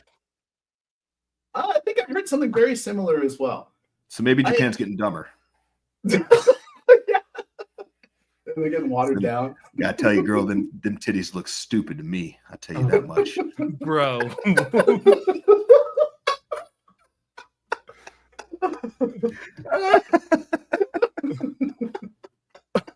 Oh, podcast has gone in a direction I didn't anticipate today. Yeah, no, me neither, man. I still can't put myself into the shoes of a North Korean on the Ukrainian front. I'm trying to imagine being like faced with all of the profundities of the modern world while shells are falling around you. Like, would That's they an have interesting aspect I hadn't actually considered. Is I thought of technology and because we saw the porn stories, but you're right. Like, what is the level of military technology in North Korea right now? It's definitely not modern first world technology. It's not incredibly. I mean, it's not like they have nothing there, but Yeah, they're essentially they're- fighting aliens. yeah, they have like a bunch of Russian surplus stuff. So they got the AK. They have tanks. They have a few helicopters. I don't think they have too much of a meaningful air force or navy for that matter. But I can't imagine beyond like the drones and some of the electronics surprising them. I think for the most part, the war isn't the big surprise, but just having to run into just the technological difference in the bunker. Just sharing a bunker with some Russians and some like Altai and whatnot, and some people who speak languages that are cognate. Like, this is another like rabbit hole I fell in. When I found out about the Yakutsk guy, I ended up. It's something you'll actually enjoy, Logan. It's someone had been studying the land bridge theory of like how America was colonized, and they were trying to find language cognates in the Siberian river valley. And they did find one. It's like one village that uses the same cognates as Navajo and a few other languages in North America, and it also has like the same structure as like Korean as well. And so some people are thinking there might actually be some like link between like Koreans and like the Siberian. There's a word for them too. I can't remember. They're named after another river, like the Yemeni River or something like that. But there's a connection there. But anyways, the North Koreans could probably feasibly communicate with some of the ethnic minorities in the Russian army. And it would be weird to be getting an education in modernity from someone who lived in like what's essentially like an ice river village, but still has like computers and cell phones and whatnot. And, this isn't like the most technical person you're ever going to meet. Like the Yakutsk guy in the knife fight, he had a traditional Yakutsk knife. He's from one of the bigger cities out there, but it's a city of like 60,000 people. It's not that big. They're living the old ways. And like this guy is giving you your technological crash course. I'm trying to imagine looking at this guy as like my digital shaman. That's funny. That reminds me of a kid that moved into our high school. And even down to me not being a very good tutor of the worldly things, because he had some redneck kid who grew up in a town of 1,000 people to help him get introduced to the real world. But his family had been Mennonites and defected from the faith. Oh, wow. And so at like, I don't know, he was 15, 16 when he moved into public schools. And it was like a child who's never watched a television before is now learning from other high school kids who are also like super down to shame you for not knowing something about, which none of us knew anything about sex. But if you just didn't know a sexual-based term that everybody else knew, you were ostracized in a middle school. So it was one of those, like, I would constantly get questions from him like that, where he'd pull me aside as the one guy who wouldn't like unabashedly shit on him in front of everybody, I guess, and be like, "Hey, what's a blowjob?" You know, and I'd like, well, blowjobs are something cool guys like me get all the time. Maybe someday you'll learn about blowjobs, but I could probably break it down for you a little bit right now. Yeah. Dude, in my middle school, there was like one kid who had seen a pussy, and so he started just quizzing everybody. He's like, "Where is the vagina located?" Show me on the teddy bear, or you're a virgin. Yep. You're not allowed to talk to me. Every single person who's like, "Oh, it's the same place as the penis," he'd be like, "Wrong." Incorrect. You've been sleeping with dudes. There was a golf camp I went to as a young man, and we went to the town over Clovis, New Mexico, which is a little larger. So they had some kids that were not dumb redneck Christian kids who had never attempted to kiss a girl before. And me and my buddy were probably 6th graders, something like that, going to this golf camp. And maybe we were older, maybe we were just a little taller than some of the other kids. But one of the counselors, who was probably looking back, I thought was an adult, probably was a 17, 18-year-old kid in high school. And had clearly just for the first time in his life gotten laid, like pulled us aside and was like, "You guys seem cool. Like, let me tell you everything I know about how much I crave nothing more than pussy juice in my life. It's the best tasting." And it went on for hours. And me and my awkward friend, who neither of us had ever talked to a girl for more than 5 minutes, were like, yeah definitely know exactly everything you're talking about. My favorite 100%. Well. 100%. Wish I could put it on ice cream. I love it so much, man. It's delicious. And so there's North Koreans have the same fucking conversation, but about like fucking Apple or whatever. God damn. I would kill to be in those conversations when the shells aren't falling, and then just zip out as soon as a hint of an explosion comes our way. Just to hear the rumble. Yeah, it's like I'm out. Yep. Sorry guys, I gotta scoot. You're right. I mean, the questions you get to, they're not even questions you can really conjure up in your own head, because they're questions from a perspective of a different time. It's like essentially a time traveler. Like, here's this guy who's not allowed to know what the internet is. Good luck. Teach him everything you know. And then putting him in with some grunts, knuckle dragging army brigade to teach him about the world. That's to bunch of 19-year-old soldiers. That probably doesn't even want to be there. Yeah, for real. And then imagine like the politics lessons they're getting from the soldiers when they're asking, "So what's happening? Why are you guys fighting? Did the great Satan come into your territory?" And they're like, "No," you know, getting like Putin-splained about like Kievan Rus from like the 1200s. As a North Korean, good God, man, those conversations I would kill. Just you see, Ukraine's always actually been part of Russia, and and we're just reclaiming what's ours. You know, they're actually a product of Russia. Without Russia, there would be no Ukraine. So that's what. And then you also get like the dude who's just a murderer and be like, "Oh, this is better than jail." Yeah. I mean, it's like I was just sitting in jail for killing, you know, babushka. It's no, you get some sort of what's that book from? Oh goodness, I just blanked on the title. It's the Twilight series. Yeah, that's it. It's anyways, doesn't matter. Crime and Punishment. That's it. So you get like some story of like Crime and Punishment about how he just killed some old lady for her trinkets because he could, and then he was in jail for 15 years, and then the guy from Wagner came by and be like, "Would you like to get out of prison?" He's like, "Yeah, that's fine." And here I am, like killing Ukrainians. Knife fighting Ukrainians for the internet's entertainment properties. Yeah, Jesus, dude. Fucking hell. I can't believe it. I can't imagine a woman in any of those conversations either in the bunker. Like it just doesn't fit. Can't see it. Or the way the North Korean soldiers would stare at them constantly. Holy shit. What is that?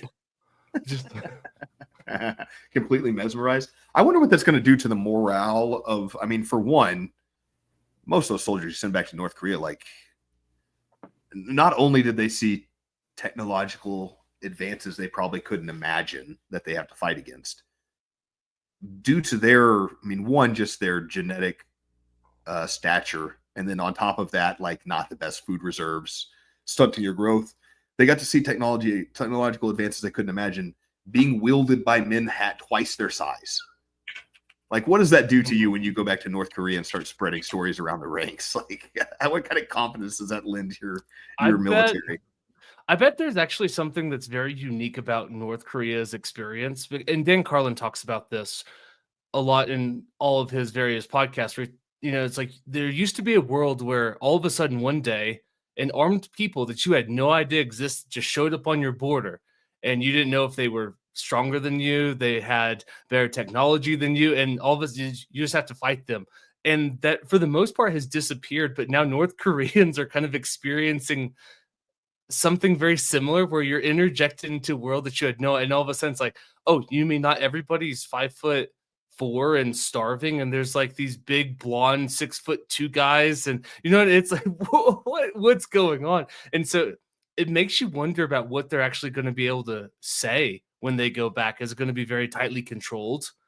Are they going to be able to reintegrate in society? Because there's going to be a lot of like, well, this is actually really bad. They come back to the country, we got it really shitty. It's like we lived better, or we ate better on the front lines of a war zone than we just do on a day-to-day basis. Yep. You know what I mean?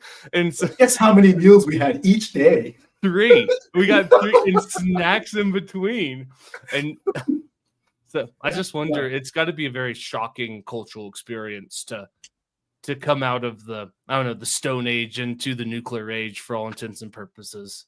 Yeah, it'll be wild. And it's interesting. I looked up stats of just like the average height of North Korea. I've always known there's like a difference between North and South, but I was just curious. Back in 2004, there was an 8-inch difference, like height, between North and South Korea. I don't know if that's changed recently, because 2004 was a long time ago. I don't think food situation has gotten much better in North Korea. But, just that difference alone must be shocking, to be like 5'2" and to be like bigger than most of your compatriots, and then show up to a front line. You're the big guy. You're dealing with Russians, for the most part. Russians, I think it's like 5'10", 5'11" is average height. They're almost a foot taller than you across the board. Everyone. Like, I don't know what they think about that. What does that do for your God King Emperor that you revere as a deity? And then you go back and you're like, he's not nearly as big as those jacked Russian guys we were hanging out with. Like, they seem like some physical specimen over there. Absolutely. And I think it'll be impossible for them to not say what they saw. I imagine North Korea is going to try and clamp down on it. But other than like killing every single soldier who comes back from the front lines, I think it gets out. Because like even in Soviet Russia after World War II, they had tried to imprison a lot of the soldiers after, because they didn't want them talking about like what the markets were like, what they saw, how much food they had, blah, blah, blah, blah, blah. But still, they didn't imprison them for long enough time. They talked in prison. They came out of prison. They talked, and like stories spread. Everybody knew. And I think the same thing will happen with these guys who come back to North Korea. Unless they kill every single one of them before they bring them back, the story's getting out. It would be grounds for one beautiful grand memorial if you just chopped all those guys down and be like, they died defending the mother country, guys. Just SEAL Team 6. They Good could. news is they saved us all. They saved us all at sacrifice. They stopped the American devils. You might have to. I mean, it's that old, like, how does two people keep a secret if one of them's dead? You don't. There is no imprisoning these guys long enough to keep them from talking about it. There's one option in my mind. You gotta either off them or you gotta deal with the consequences. Yeah, and if Kim Jong-un is forward thinking about this, he has to kill them. Otherwise, it's gonna like threaten the legitimacy of his rule 10 years down the road after the fact. And I don't want to say I hope he's thinking about that, because I don't. But I'd like to see North Korea turned over in a way that's a bit more democratic than revolution. But I don't know. We'll see. It's not my battle to fight anyways. Yeah, that's fair. I will also, on that note, before we switch subjects, one of the things that I'm sure there's some backdoor concessions, like we'll help you with food. We'll get, I'm sure there's some very realistic trades here. But one of the things I've been thinking about why North Korea would go is because if you actually do plan on having a conflict with South Korea and eventually America through the essence, like you want to you want a competent NCO corps, right? Like you Mhm. want good sergeants, you want good lieutenants, you want good like platoon and squad level commanders, and to then kill them at, you know what I mean? Like it Yeah. undoes like all of the benefits that you would get of actually having these guys experience combat for 6 months. How much that benefit might be litigated quite a bit, though, by having these guys come back and go, this is an impossible task. We could never defeat them. Yeah. They Like, just come that's not a good message. You know, if 90% of them are saying that, you might go, let's just off these guys. We'll try conflict with South Korea first. Or something. Brother, we will Totally not true. win the war. The American devils are stronger than we thought. These are not our grandfather's American devils. You know, it is one benefit of having like the kind of entrenched military industrial complex we have here. We're just constantly at war. So we always have troops who have had experience in numerous combat zones. And, you know, when you stretch out an occupation for 20 years dealing with insurgency and whatnot, it's valuable experience fighting wise. You know, people like to talk about China's army and like how big it is, how many ships they have, weapons they have, and whatnot. The few times they've had UN deployments in even like mild combat, they've retreated, abandoned posts, left. They just don't have the experience. And when it comes to fights that, frankly, Chinese people aren't interested in, you know, it's like, why are we, you know, helping in the Balkans? I don't know. Let's just leave. And, you know, those are conversations they have. But like Chinese are struggling to get good combat experience. And outside of like the US, Russia, and I don't know. I'm trying to think of other countries that might have. I was going to say Ukraine, but Ukraine's officer corps is dead, unfortunately. Yeah. The fatality rate is crazy, or casualty rate. Sorry, it's insane. Like most countries have these kind of armies of people who are just wearing uniforms and filling boots. They don't really have any meaningful experience in any way, shape, or form. You know, there's a couple European countries that helped during like you know, combat in the Gulf and Middle East, like England. France has been active in Africa for a while, so they've got like a decent bit of experience. But making sure their soccer team's still good. Jesus Christ! But outside of these four, like nobody else is doing anything, man. And if any sort of like gigantic world level combat or conflict were to emerge, I think a large number of what are essentially civilians in uniforms would get chewed through fairly fast in ways that might shock people. The meat grinder. Yeah. I mean, this isn't. I could devolve into just all of the things I'd love to talk about, history and military history, but I won't make it everybody suffer through that. Fair enough.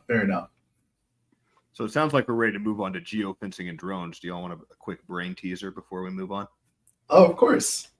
Wash our brain, Logan. Hit us with it. All right. So you have to give a man a blowjob. Would you rather give him the first 29 minutes of that blowjob or the last minute of that blowjob? I'm taking the last minute. You don't mind a little yogurt? I'm just thinking about like, you know, my neck and my jaw and all that just getting sore and tired. And that seems like a lot of mechanical work that I'm just not sure if I want to do. Like you're going to taste it no matter what. I think just take the finish, in, out, done, move on with your life, man. That's my not answer. at all shocked that you saw this as more of a physical task than a sexual task. But Matthew, what's your answer? I'm taking the last minute as well. Yeah, because nothing in this says like I don't have to like, you know, it's like there's no stipulations of what happened. You know, What about 15 minutes in when he starts running his fingers through your hair? Yeah, see, that's like a breaking point for me.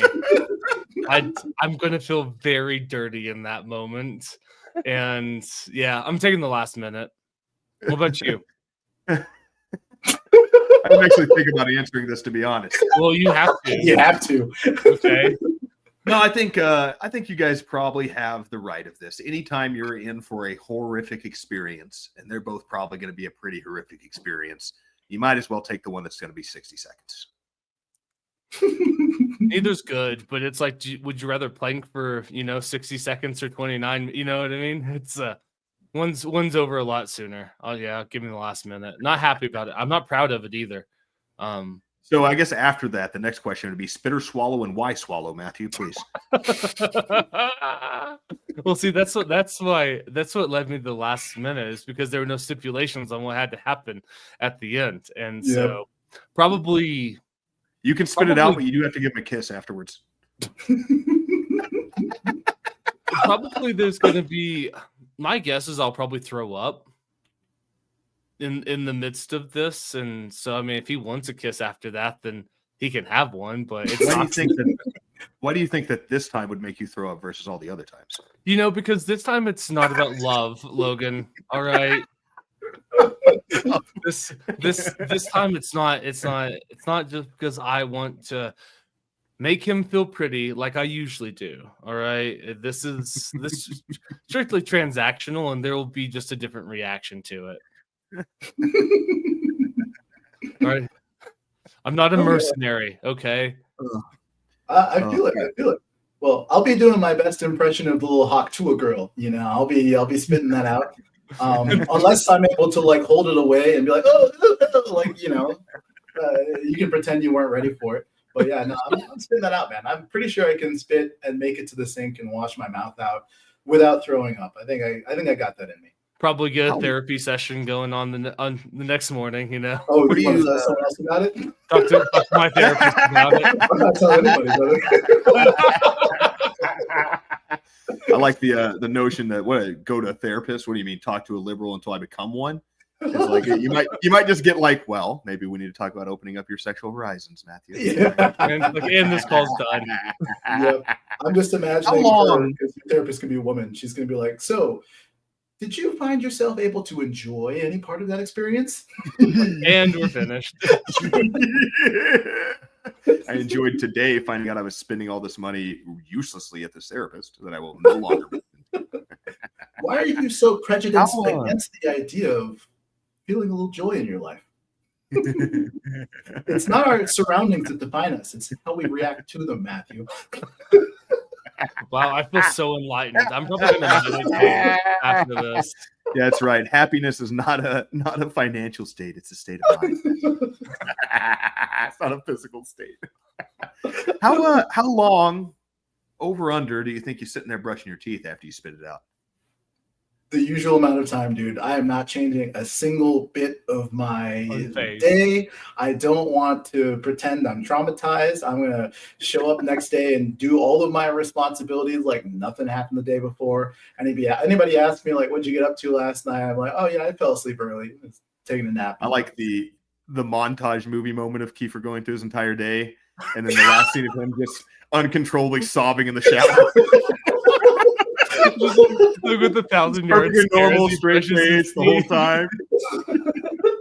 Yeah, I get home, close the door, and like collapse on the ground in front of the door. There's like racking sobs. I imagine Kiefer looking like BoJack Horseman in the intro of the show as he just like goes through his day.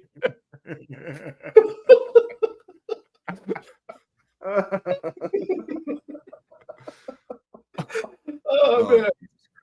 But yeah, no, I'll carry some burdens, man. No one ever needs to see them. As the man that you are. And see, dude, we got Suits, we got 1980s like emotional availability back, dude. We're coming back, dude. We're bringing it back. So what about you, Logan? You spitting or you swallowing? Oh, obviously, we're all spitting. It's not even a question. That was a joke. That was just me calling that gay, obviously. Well, I am bulking right now, so I do need the protein. I guess I should choke it down.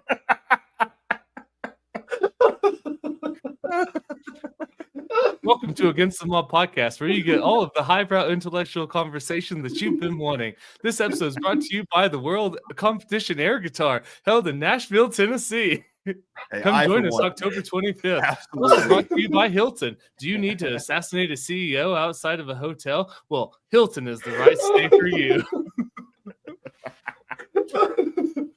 But it won't be the right stay for him. No, I'm for one, am really happy that we got away from libertarian theology and started asking would you rather's about sucking penises. I think this is a better product, personally.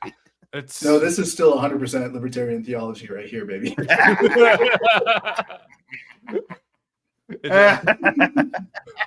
We might be brushing into like the purple lib right versus the yellow lib right, but still, it's all it's all the same. Oh, all right. So I don't know nearly as much about this as, in fact, I know almost nothing about this other than what you told us in our text exchange today, Kiefer. But there's been some interesting reclassification in our CCP friends' drone regulation, I suppose, and where they're allowed to go. You want to give us a little breakdown of what's going on here? Sure. I don't remember if I stumbled across the story today or yesterday, but essentially, Yesterday. okay, there's this company called DJI. They're a Chinese company that makes drones of all sorts and sizes, but for the most part, they're consumer level drones, which are ironically the same drones being used in Ukraine in a lot of the strikes that we see from FPV videos and whatnot. So they do good work. Yeah, they're reliable, I guess, is for single-use drones. They're certainly reliable. Single-use. No, when you put it that way. But you, as the civilian listening, can go down to Best Buy or any other electronics store and find them on the shelf for a couple $100 and buy them.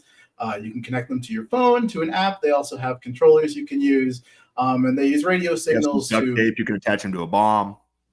Yeah. You don't really even need duct tape. Just some glue is enough. Double-sided tape, 3M has a few good options if you're trying to save some money. The same ones I actually use to hang up lights on the walls, like the one behind me. Those are good enough for 5-pound explosive, even 10 pounds. They've got some pretty good sticking weight to them. I was kind of impressed. I used very little double-sided tape for that thing up there, just as a note.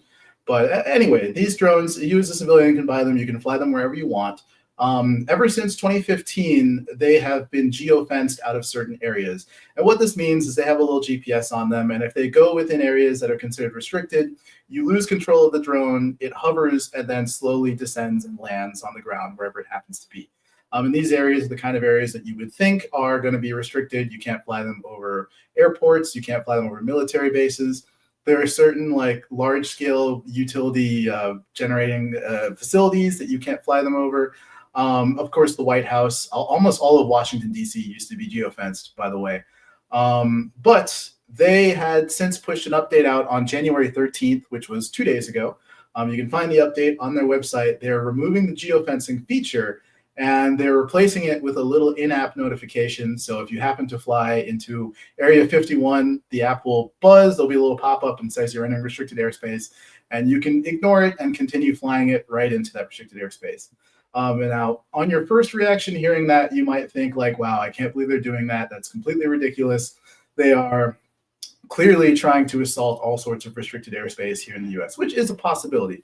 But there's another possibility. So just because these areas are restricted does not mean that there is never a reason for a drone to be flying inside of them. For instance, in my old life, I happened to work for a utility company, and we had drone inspections that we would use to inspect areas that were at height within our power plants. Some of our power plants were in these no-fly zones because they're large enough and sending power interstate, regulated by FERC and NERC.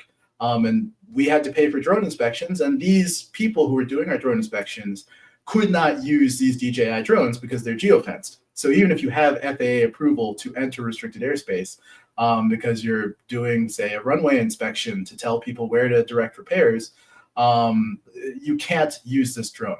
So removing the geofencing feature allows contractors who have this ability to now use these drones. So it's possible that DJI is looking at the market and saying, this is a sensible move that allows us to take more market share and, you know, compete with other drones here in the US that don't have the same geofencing feature. And I'm not too familiar with the US drones that are available as far as specifically how this works, but I believe they have a geofencing feature that can be turned on and off with just simple FAA approval, whereas DJI one, you couldn't turn it off no matter what you were doing. But the conspiracy still arises, and we have the ability to talk about this idea of a company that is controlled by the CCP and has backdoor data that they can pull from any drone at any time forever, now allowing these to fly into areas that are sensitive to our own government operations. Should this company be allowed to do this? Should the CCP have the potential to access this data? Should we be trusting them? Do we believe that their intentions are pure and simply market-driven capitalist competition? Or do we believe that this is just a CCP backdooring us because they want more access to potentially sow some discord here? And I'll let y'all speak on those issues. Yeah, it's definitely, I guess I wanted to ask too, maybe I missed it. I assumed everybody would be geofenced out of these sensitive areas. Is that not necessarily true for American drone companies, or did I mishear you there? So I'm not 100% on this, but from my understanding, you could turn off the geofencing with FAA approval in American drones. With DJI, you couldn't turn it off no matter what. It was, and now they have just turned it off completely. It's just an in-app notification. Their word specifically is they wanted to put the control back in drone operators' hands. That's the exact text from their website. Maybe they have good intentions, maybe not. Feels to me like you could have bad intentions and not even really have a grand plan of like activating millions of drones across the US or trying to hijack them to become terrorist bonsai drone operations. That right there is enough to be like, hey, we're actually just going to let all of your citizens drive drones into all your military bases. Like, it's no longer something we regulate. That's on you guys. I mean, that is probably enough that like somebody's already got itchy palms about, oh, dude, I can't wait to fly into Area 51. Oh, I can't wait to buzz the White House while Trump's there. That's going to be so fun. They might. I would suspect that these areas, like the actual military bases themselves, have significant electronic warfare capabilities there that drones aren't going to get within a half mile there unless they're being allowed to do so. So that's maybe to this point though, the purpose of causing disruption in the American system on some level by doing this policy, if that's truly what it is, they don't need to get close. They just need to start bugging the shit out of the American military. If you just have 10% of the population that buys these decides they want to fuck with sensitive areas and cause America to need to take some sort of surveillance efforts or efforts to shoot them down or to fire up all these EMP pulse machines that they have. I mean, it's just nickels and dimes here and there. It's just I don't know. I guess if you're playing this is a video game and your objective is to exhaust the American tax dollars so that you can eventually become more of a world power, it just, I don't know, seems like a very low risk move for China to be like, oh, we're going to start letting people fly drones directly into the Pentagon and you guys have to figure out what to do with that. Certainly, from the CCP's perspective, there's no downside here. It's like a win-win-win whatsoever. across the board. It's like they can make more money, take more market share, and accidentally have surveillance drones fly into sensitive areas from time to time. And if not, they're going to be wasting some time. I mean, electronic warfare is fairly simple. You can almost default to it. It's just a simple button you press. You draw out extra power from the grid. The taxpayer is going to pay for it anyways. You send a patrol out to find the down drone and pick it up, and maybe some grunts do some work, some investigative work.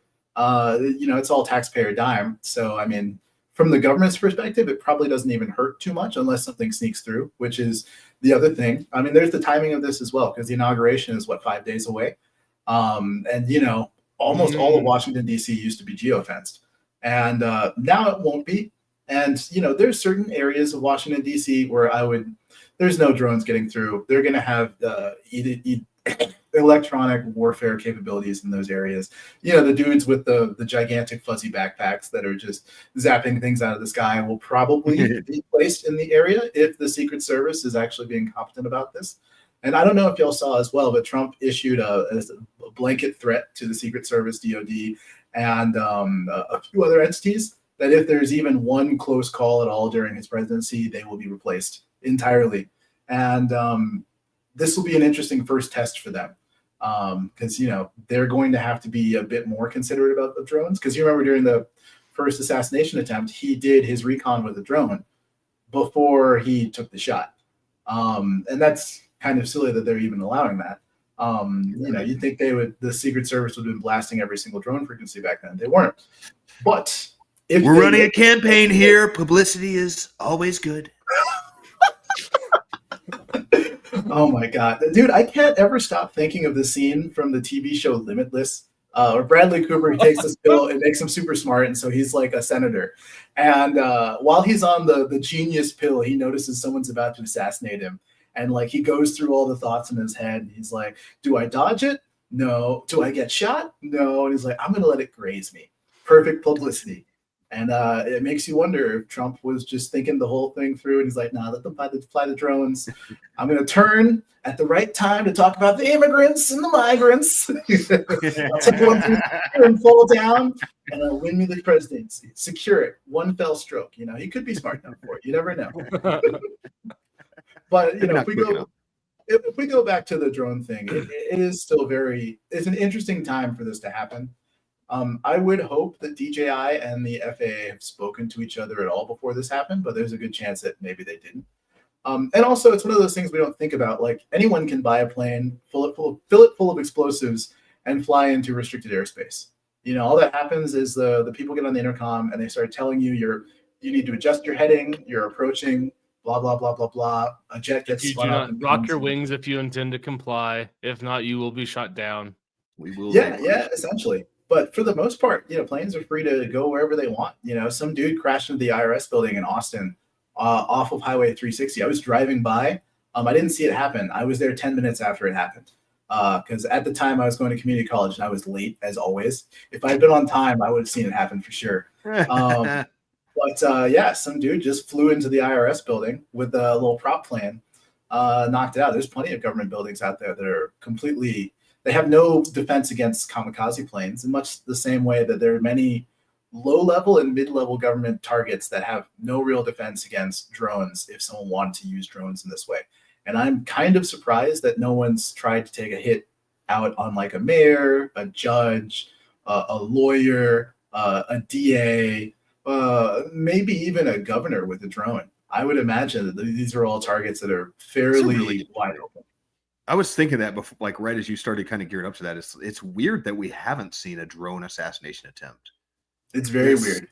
You would think that would be, maybe some of the shine is kind of the suicide by cop thing, that you want to go out in a blaze of glory. So maybe that discourages a certain portion of attempted assassins. But yeah, that feels like if I was planning on an assassination and that came up as an idea, I'd be like, ooh, that sounds way better than being in the room. Yeah, or honestly, trying to find my spot on a roof. Yeah, you think about someone like Luigi Mangione, who like thought through the assassination to some level. If you know where someone's going to pull up and get out of their car, you can definitely be a couple blocks away and just have a drone kind of hovering in the area. For the most part, people don't look up that much. And at night, drones look the same as like planes far away. They have the same red, green, and white FAA lights on them.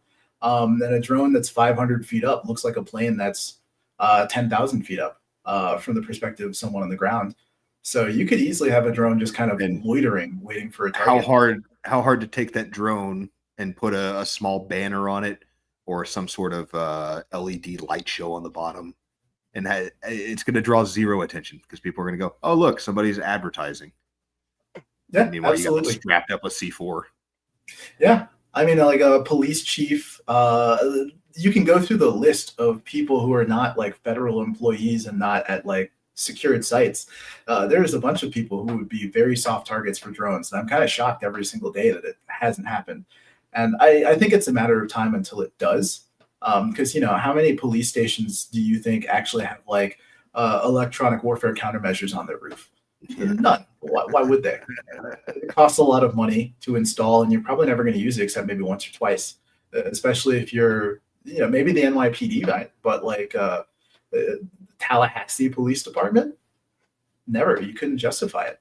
So maybe this is how we ultimately get back to the Mad Max days, is like covert economic drone implications or implementation to saturate other countries, and then everybody like Same way the nuclear button works. Once one gets launched, they all get launched. Like somebody brings on their AI police drones in somebody else's country, and the entire world's just covered with police drones shooting at anybody that comes outside, and we just have to EMP pulse the entire planet, lose a half of our technology in the process, make it stored on the internet in the cloud somewhere.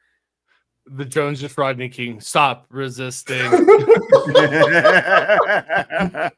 authorities are on the way. Just a drone with a knife out the front. I'm laughing about it, but like it's certainly a possibility. And like the drones that are radio controlled are very vulnerable because as soon as you blast their frequency with more power than the controller, the drone falls out of the sky. And that's why most of like our missiles are like laser guided, or they're GPS guided, or they're infrared, and they're based on like heat sensing, blah, blah, blah, blah. Because you can't stop it once it's been fired. And that's the big weakness of drones. Like people think drones are going to take out a battleship. It's like, no, a missile is way better than a drone at doing that. And it will be for quite some time. But I don't know, if someone were to make a drone that suddenly said like, hey, you have a GPS target now, hard coded. You guys are all just going to go crash the fucking post office at 9 a.m. so that my report card doesn't show up at my parents' house or whatever. Yeah. Someone could easily take over like a significant drone network and just send out like a little virus. And before you know it, like you're saying, Logan, like this sort of shit could just be going after a car. You put like an air tag on someone's car and have drones go after it whenever it's driving. Like imagine like your windshield suddenly getting kamikazed on the highway at 60 miles an hour by like 15 drones every time you go for a drive, and you have no fucking idea why. It's the possible things that could happen are incredibly wild.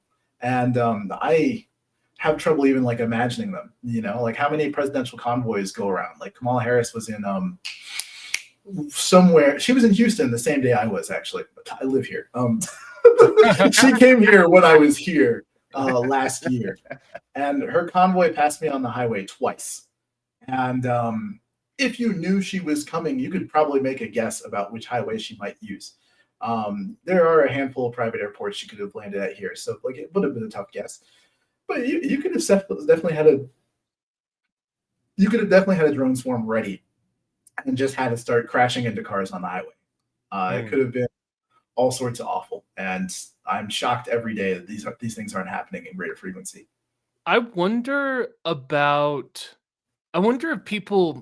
like people in the late 1800s had the same conversation about like how easy it is to make TNT. Like, why aren't more people trying to blow up the Tsar? I wonder if it's always been a conversation, because I feel like we lived in this period where you can't do these things. There's no resources to try to do it. But once upon a time, like there's something that like anarchists forget is like born of a very violent bloodline. Like anarchists once upon a time weren't these like, we refuse to participate in politics. They're like, we blow up kings. You know what I mean? Like, we don't like presidents. We shoot them at the train station. Wow. We throw bombs at czars. It's like all the anarchists of that line of thinking died.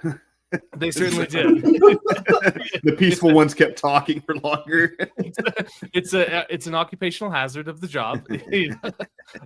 But I wonder if there was a very similar conversation happening in 1904 Russia, after you have this bomb attempt and everyone's like, I wonder why more people haven't thought about just like throwing dynamite at the Tsar's carriage.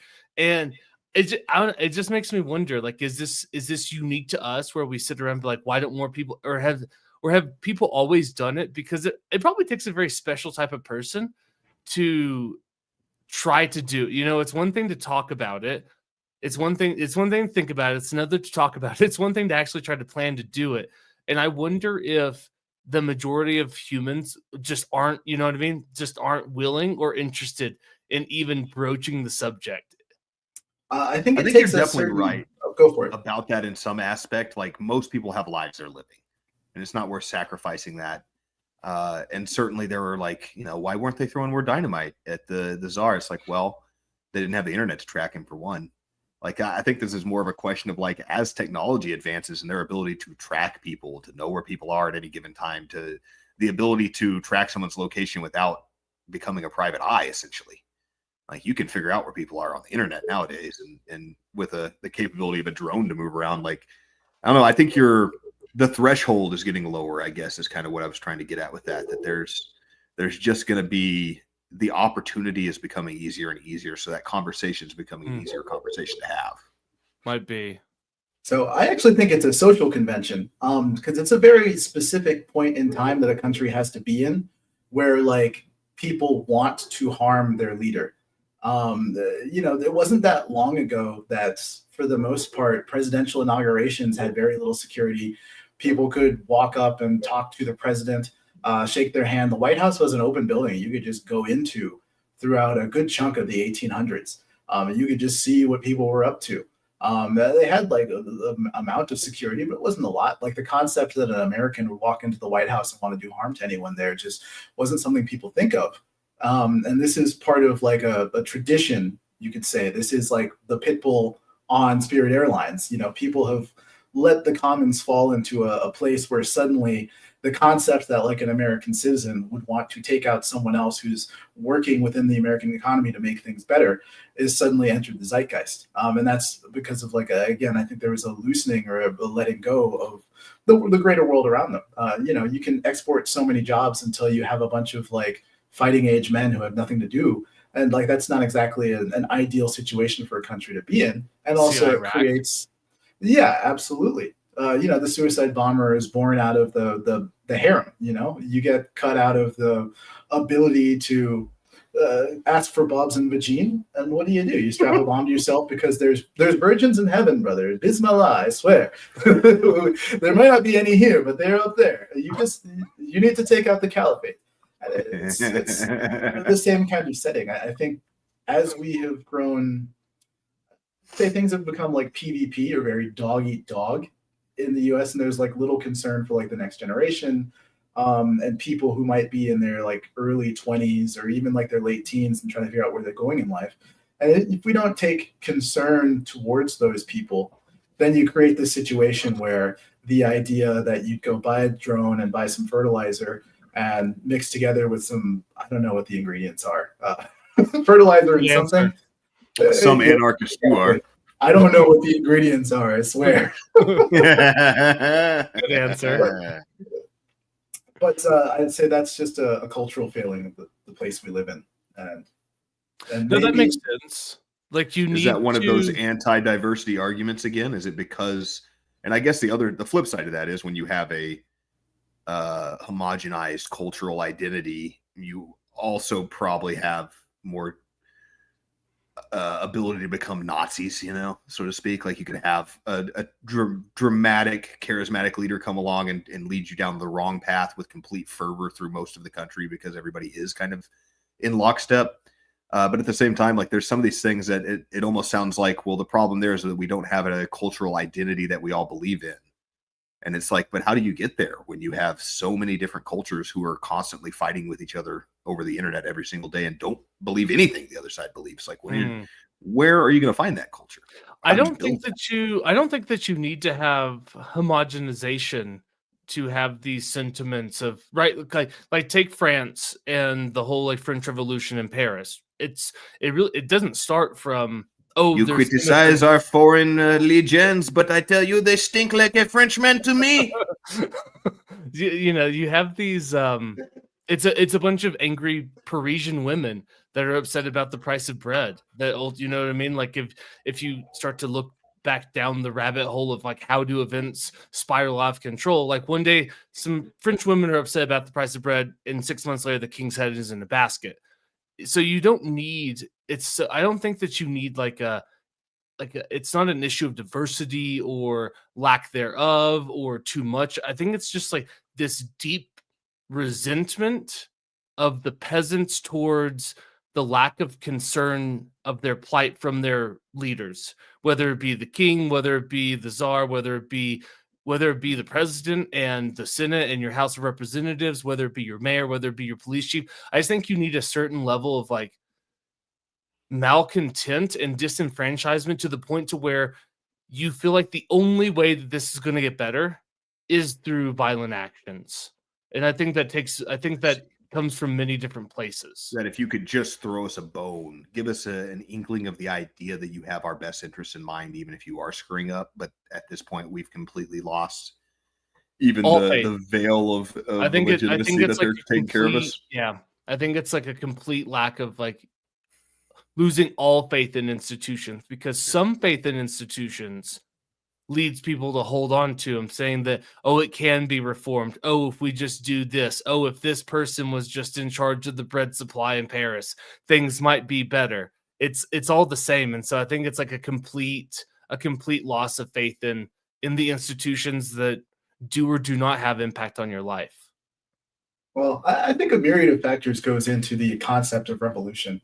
And obviously, revolutions, for the most part, I believe, are spurned by the young. Once you're established in life, if the social order was in place, or sorry, the social contract was in place when you were young and you were able to establish income, a family, you have things to lose. You're not going to be part of a revolution. But if the social contract is out of order, and large portions of the population that might desire to have normal lives feel like they can't get there or it's out of reach, that's, I think, when the revolution comes from. And what the cause is or what the source of that is entirely situation dependent. Very Right true. now, I think it's very easy to say that, and also correct to say that, like, having wide open borders has caused a lot of malcontent, because these people aren't homeless when they come here; they're living somewhere. It's housing supply has disappeared. There's jobs that they're taking under the table, so those employers don't have to pay taxes on them and aren't paying payroll taxes. It costs less for the employer, but it cuts out the ability for the youth to get work, to the point where they might look at the working environment and think to themselves, this isn't in their favor. The whole H-1B debate. It has like a lot of merits in terms of, like, it brings the cost of labor down for people who've even like gone to college and gotten a degree and are entering into a workforce. If that workforce is saturated by H-1Bs, it brings average salary down, and suddenly you find yourself looking at housing that's gotten 5 times more expensive and salaries that have gone up less than inflation has gone up in that time period. And eventually, I think things crack, and like, you point fingers at whoever you can, and there's a bunch of culprits involved. And whether that's DEI, diversity, whether it's predatory economic policies that are strictly towards the interest of the shareholders and no one else involved, or whether it's crony capitalism to the point where they've set up these convoluted systems that nobody can understand, so that like a good set of government contractors can get overpaid for doing essentially nothing. Who knows? There's 10 million billions to the story. But I would say any steps we make towards fixing any of these issues could do a lot to making people feel like there's some good faith in the government regarding their own interests. But if the government doesn't take a step towards any of these issues, then I don't see any other possibility. I think the youth will continue voting more and more extreme until things actually get better. And right now, it's on the Trump administration to make things better. But if they don't, it doesn't end here. It just gets further and further extreme, Right and radicalized. left, right. It's like, what's the left wing response to the pendulum? Well, I don't think if I Trump don't think the doesn't left do has a well. response here. I think it will go Not further yet, and further but right. one day there will be one, though. Like the pendulum, Yeah. the pendulum must swing back and forth, and it might not be 2028, it might not be 2032, but the pendulum always swings one way or Honestly, the other. that's maybe the irony of it, is if either side was worth a shit, it may not swing. But because both of our options have been so horrifically bad in the past and completely fumbled their opportunity to hold the culture every single time, that it is a good general rule. I don't disagree that it's going to keep swinging, but it's a self-inflicted wound upon our two political parties that they can't seem to hold on to power. Yeah, I but would say go I ahead. would say that the pendulum does not start swinging the other direction until the side that's pushing actually gets what they want. And so what I mean by that is, like, if Trump doesn't actually solve problems to the point where the young generation feel like, oh, we have hope, we can go to work, and a house will be readily affordable for anyone who wants to work hard, even if they're 100 IQ, 90 IQ, 85 IQ. Anyone who wants to work hard in those areas should still be able to afford a home, family, and like reasonable entertainment. Obviously you shouldn't be able to afford like a private jet or your own boat, but you should still be able to afford a home, family, and like a stable community where you feel safe walking outside at night. And so long as those things don't happen, I think the youth gets more and more radicalized. Like, it doesn't end here. And for it to swing back, at least a majority of those problems have to be solved for a while. Because the right won the last culture war in like the 80s, and then they let go because they were like, hey, we finally got things under control, crime, drugs, blah blah blah blah blah, and so it was swinging back towards left, and they had 40 years to get to the point where like end of the war on drugs, weed is legalized in many states to the point where people feel like it's comfortable, to the point where like people complain now about drugs is that people are doing it in public too much. That's how far they had to go for them to actually win. The way we feel about gay marriage has to go so far. Transitioners come out in documentary form in order for them to kind of pump the brakes on any trans stuff. Like, we had to get that far in the direction of them winning before things started going in the direction. And I think that the right has to get that far in winning on like whatever their breadbasket issues are before it even begins to reverse. So I'd say we have decades still of things getting pushed. That's really interesting take. Makes a lot of sense. Yeah, I would have correlated it more in my head with once the other side fucks up. But that's an interesting, and I don't immediately have anything to refute that with. That's an interesting take. Yeah, blindside y'all a bit with the historical argument from 40 fucking years ago. Well, but that also makes sense that you might have these. It's probably something very similar if you could study it to the stock market, right? You have these relative highs and lows and swings, but it generally moves one direction. Now I know that like stock market just overwhelmingly just goes up, so that might not be like 1-to-1, but if you zoom out, you can see a trend, but if you start to zoom in, you can find all these little microcosms. And that actually does make a lot of sense that you have, because like looking back at presidents from Reagan to now, what happened? And then if you look at presidents from, let's call it Reagan to FDR, right? Like Reagan is ultimately a response to the New Deal in a lot of ways. If you really think about it, in that 40-year time span, you have a bunch of liberal policies that were set forth. You had some defenders of it. You have some antagonists, but it takes a long time for the idea that the New Deal and entitlements aren't good, that you have this like rise of the Reagan Conservative Party versus, but if you just look at Ronald Reagan in a 4-year span against Jimmy Carter, you miss it. But if you look at Reagan to Jimmy down the road to FDR, it actually makes a lot of sense. Good argument, sir. I'm all on board. You're right. Crown you king. Unfortunately, I would say the conclusion of the argument means that things will definitely get worse, because I don't see us fixing this in one administration. So, that means that the right will be, for the most part, unsatisfied with like a lot of the major issues. And, if you look at like even the way people have started to talk about like immigration, some people who are pushing for the whole like, hey, let's deport sex offenders and murderers. And previously, I think a lot of people on the right would have viewed that conversation as a win. But now the actual conversation is like, no, we're not going to deport people who have committed further crimes. We're only going to deport all of the migrants who haven't committed any crimes. If you've committed murder, maybe you should actually hang here rather than get a free flight back home. And like to some aspect, that should actually be the conversation we have about, like you came here and then you raped a kid, and all we're going to do is like, maybe we'll deport them, and they're arguing over it. They're arguing over that in the Congress. They can't even agree on that yet. This cultural shift has to go. Well, if any building's sympathetic to child rape. For real. If there was one in this country, it's probably that one. Yeah, and it's wild too, because wasn't Bondi saying that she wanted to like, oh, we're going to release all the names on the Epstein files unless you were a minor or cooperating, and that seems like extreme compared to what we're used to from the government. But really, that should have been the default. And until we get used to that being the default again, we will always view this as we haven't won yet. And for better or for worse, I think we will see many more man-made horrors as we walk down the path of winning, and whatever that means. And Trump might be right that there will be a day when we get tired of winning. And it's not going to be the kind of tired that sleep can fix. It's going to be the kind of tired that makes us want to vote left again. But I'm probably going to be 60 years old when we get there. And I'll be an obnoxious boomer. I bet to say you're going to be like a not in my backyard, a NIMBY. I'm all for this new type of power, but just not in my neighborhood.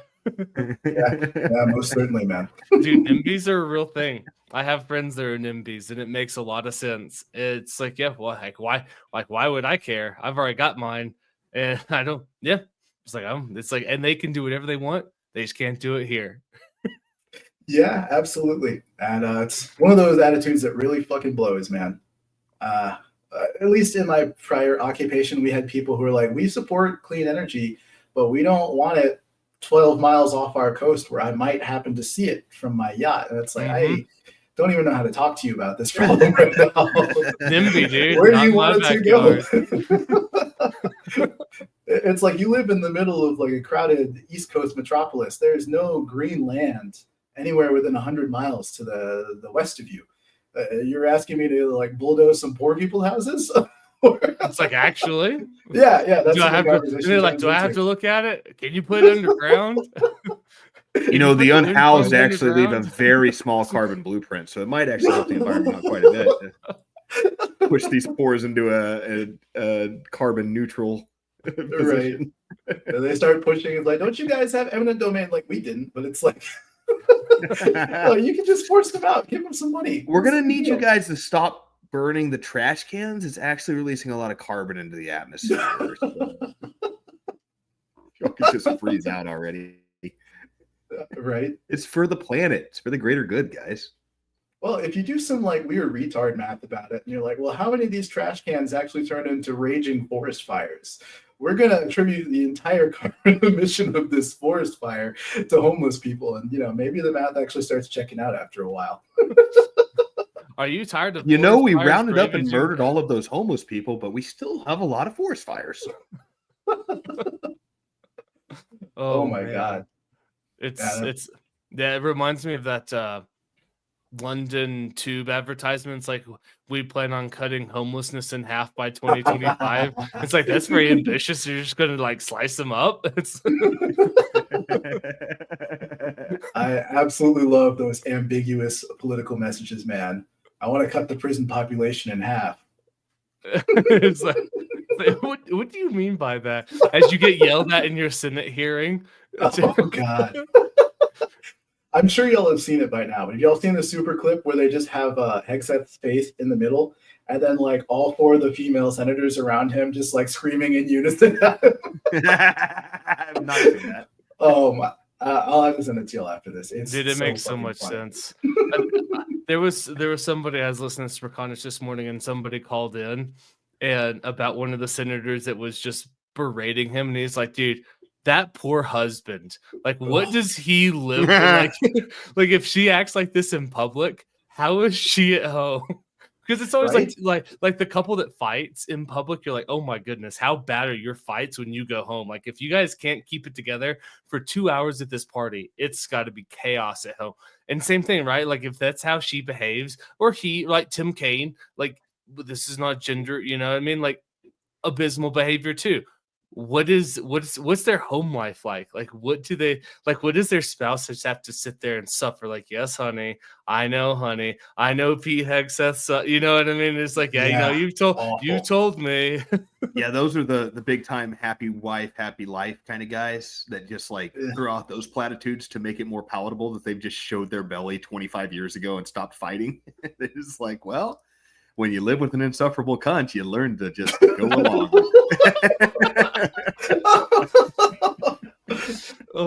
It's totally awful. You know, the level of comfort people have in public, especially when it comes to talking towards strangers that you would normally have a self-image towards, that says a lot about how you feel in private when there is no self-image to be concerned about. And it's very concerning. You know, and obviously people have that whole little thing. It's like people who are mean to wait staff.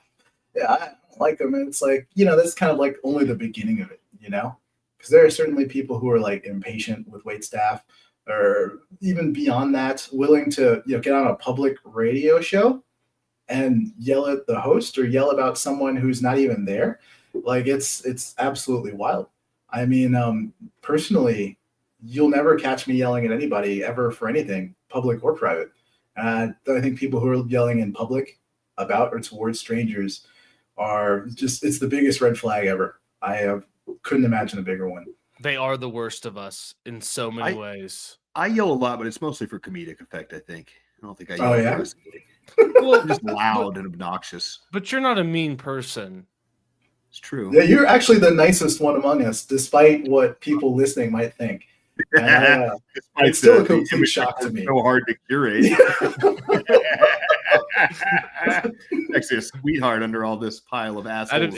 Out of keywords. anybody that actually cares here, Logan is the one. Yep. he's such a goddamn fag. He literally cares about everybody. Our resident hardcore libertarian's actually just a liberal, cares about everyone else's feelings. Gay for the whole world. I love them all equally. Big open heart. Yeah, absolutely. Don't let his racist jokes fool you. They fooled me for a while. Then I was really disappointed to find what was underneath that callous exterior. Oh, you're not even real racist? What the hell? I sent you those memes in confidence. I'm just trying as hard as I can be to be the exact opposite of Bill Cosby. I want to be the foul-mouthed, inappropriate guy with the heart of gold to set an example that just because Bill Cosby's was out there, preaching all that stuff about pull your pants up and stop saying curse words doesn't make him the most prolific rapist in American history. Just like me saying a word that your grandma told you was a naughty word doesn't make me more crude or less polite or less intellectual or less of a good person than you. Absolutely. Because they're not people anyways. I do view myself as like the entirety of the PR department for the word retard. I like to think that I helped bring it back, you know? Like I'm saying all sorts of nice things to people, being extremely helpful, kind, considerate, but I will call almost everything retarded. And I'm even eventually trying to get like gay and fag back in rotation. Every now and then you hear it, and I'm still working on that one. But retard, it's solely back there. And I think people are starting to realize that, like, you know, we're not all just bigots. You know, I'll help you put a new car tire on. I'll complain about Hyundais are for retards when actually they're really fucking nice. I want the new Hyundai Santa Fe so fucking bad. And I always feel weird saying it out loud. But if you go look at one of them, I don't know if you know what they look like, but y'all should go look at the new Hyundai Santa Fe. They look so fucking mean, man.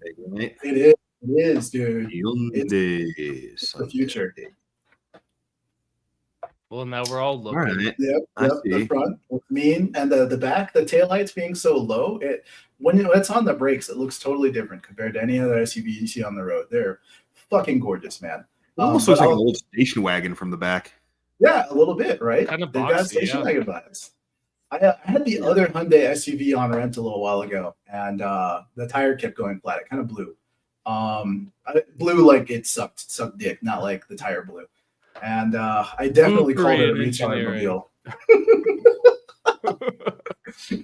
It was the male cunnilingus of car rentals.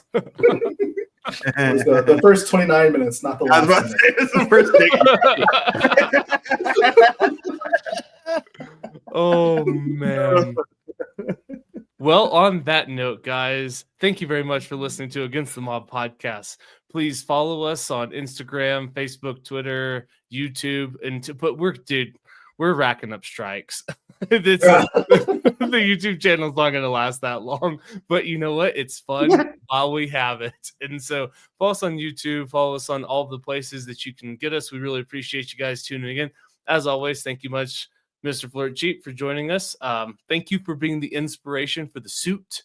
I needed permission to look good in my life. I don't know why, but you gave that to me. So thank you.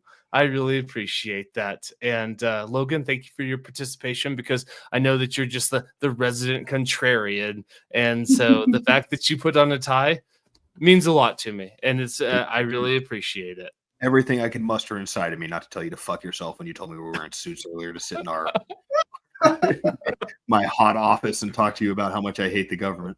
I feel it. Well, hey, look, the vibes are classy, guys. And I gotta say, like, it elevates the show. Both of y'all looking fantastic. I love the pattern of tie, by the way. The pink and blue, it's always a great combo. I see it because my beard dominates the screen, but I like my pink and blue tie. I had this trans tie before trans ties were cool. Oh, is it a trans tie now? Yeah, actually, I can see that. You're always about representation, man, and making sure that minorities feel both heard and seen. Nope. Nope. I'm disagreeing. Nope. That's not a trans tie. Nope. That's a freedom loving tie. Damn it. All right. That's a no women and women's sports tie. Okay. Oh, are we taking the colors back? Are we taking back red, white, Yeah, and blue? for sure. Oh yeah, we're taking it back. Off blue. It's not baby pink. It's Manifest It's awful. Destiny's back on the menu. That's not a trans tie. No, dude, we're taking everything back. All right.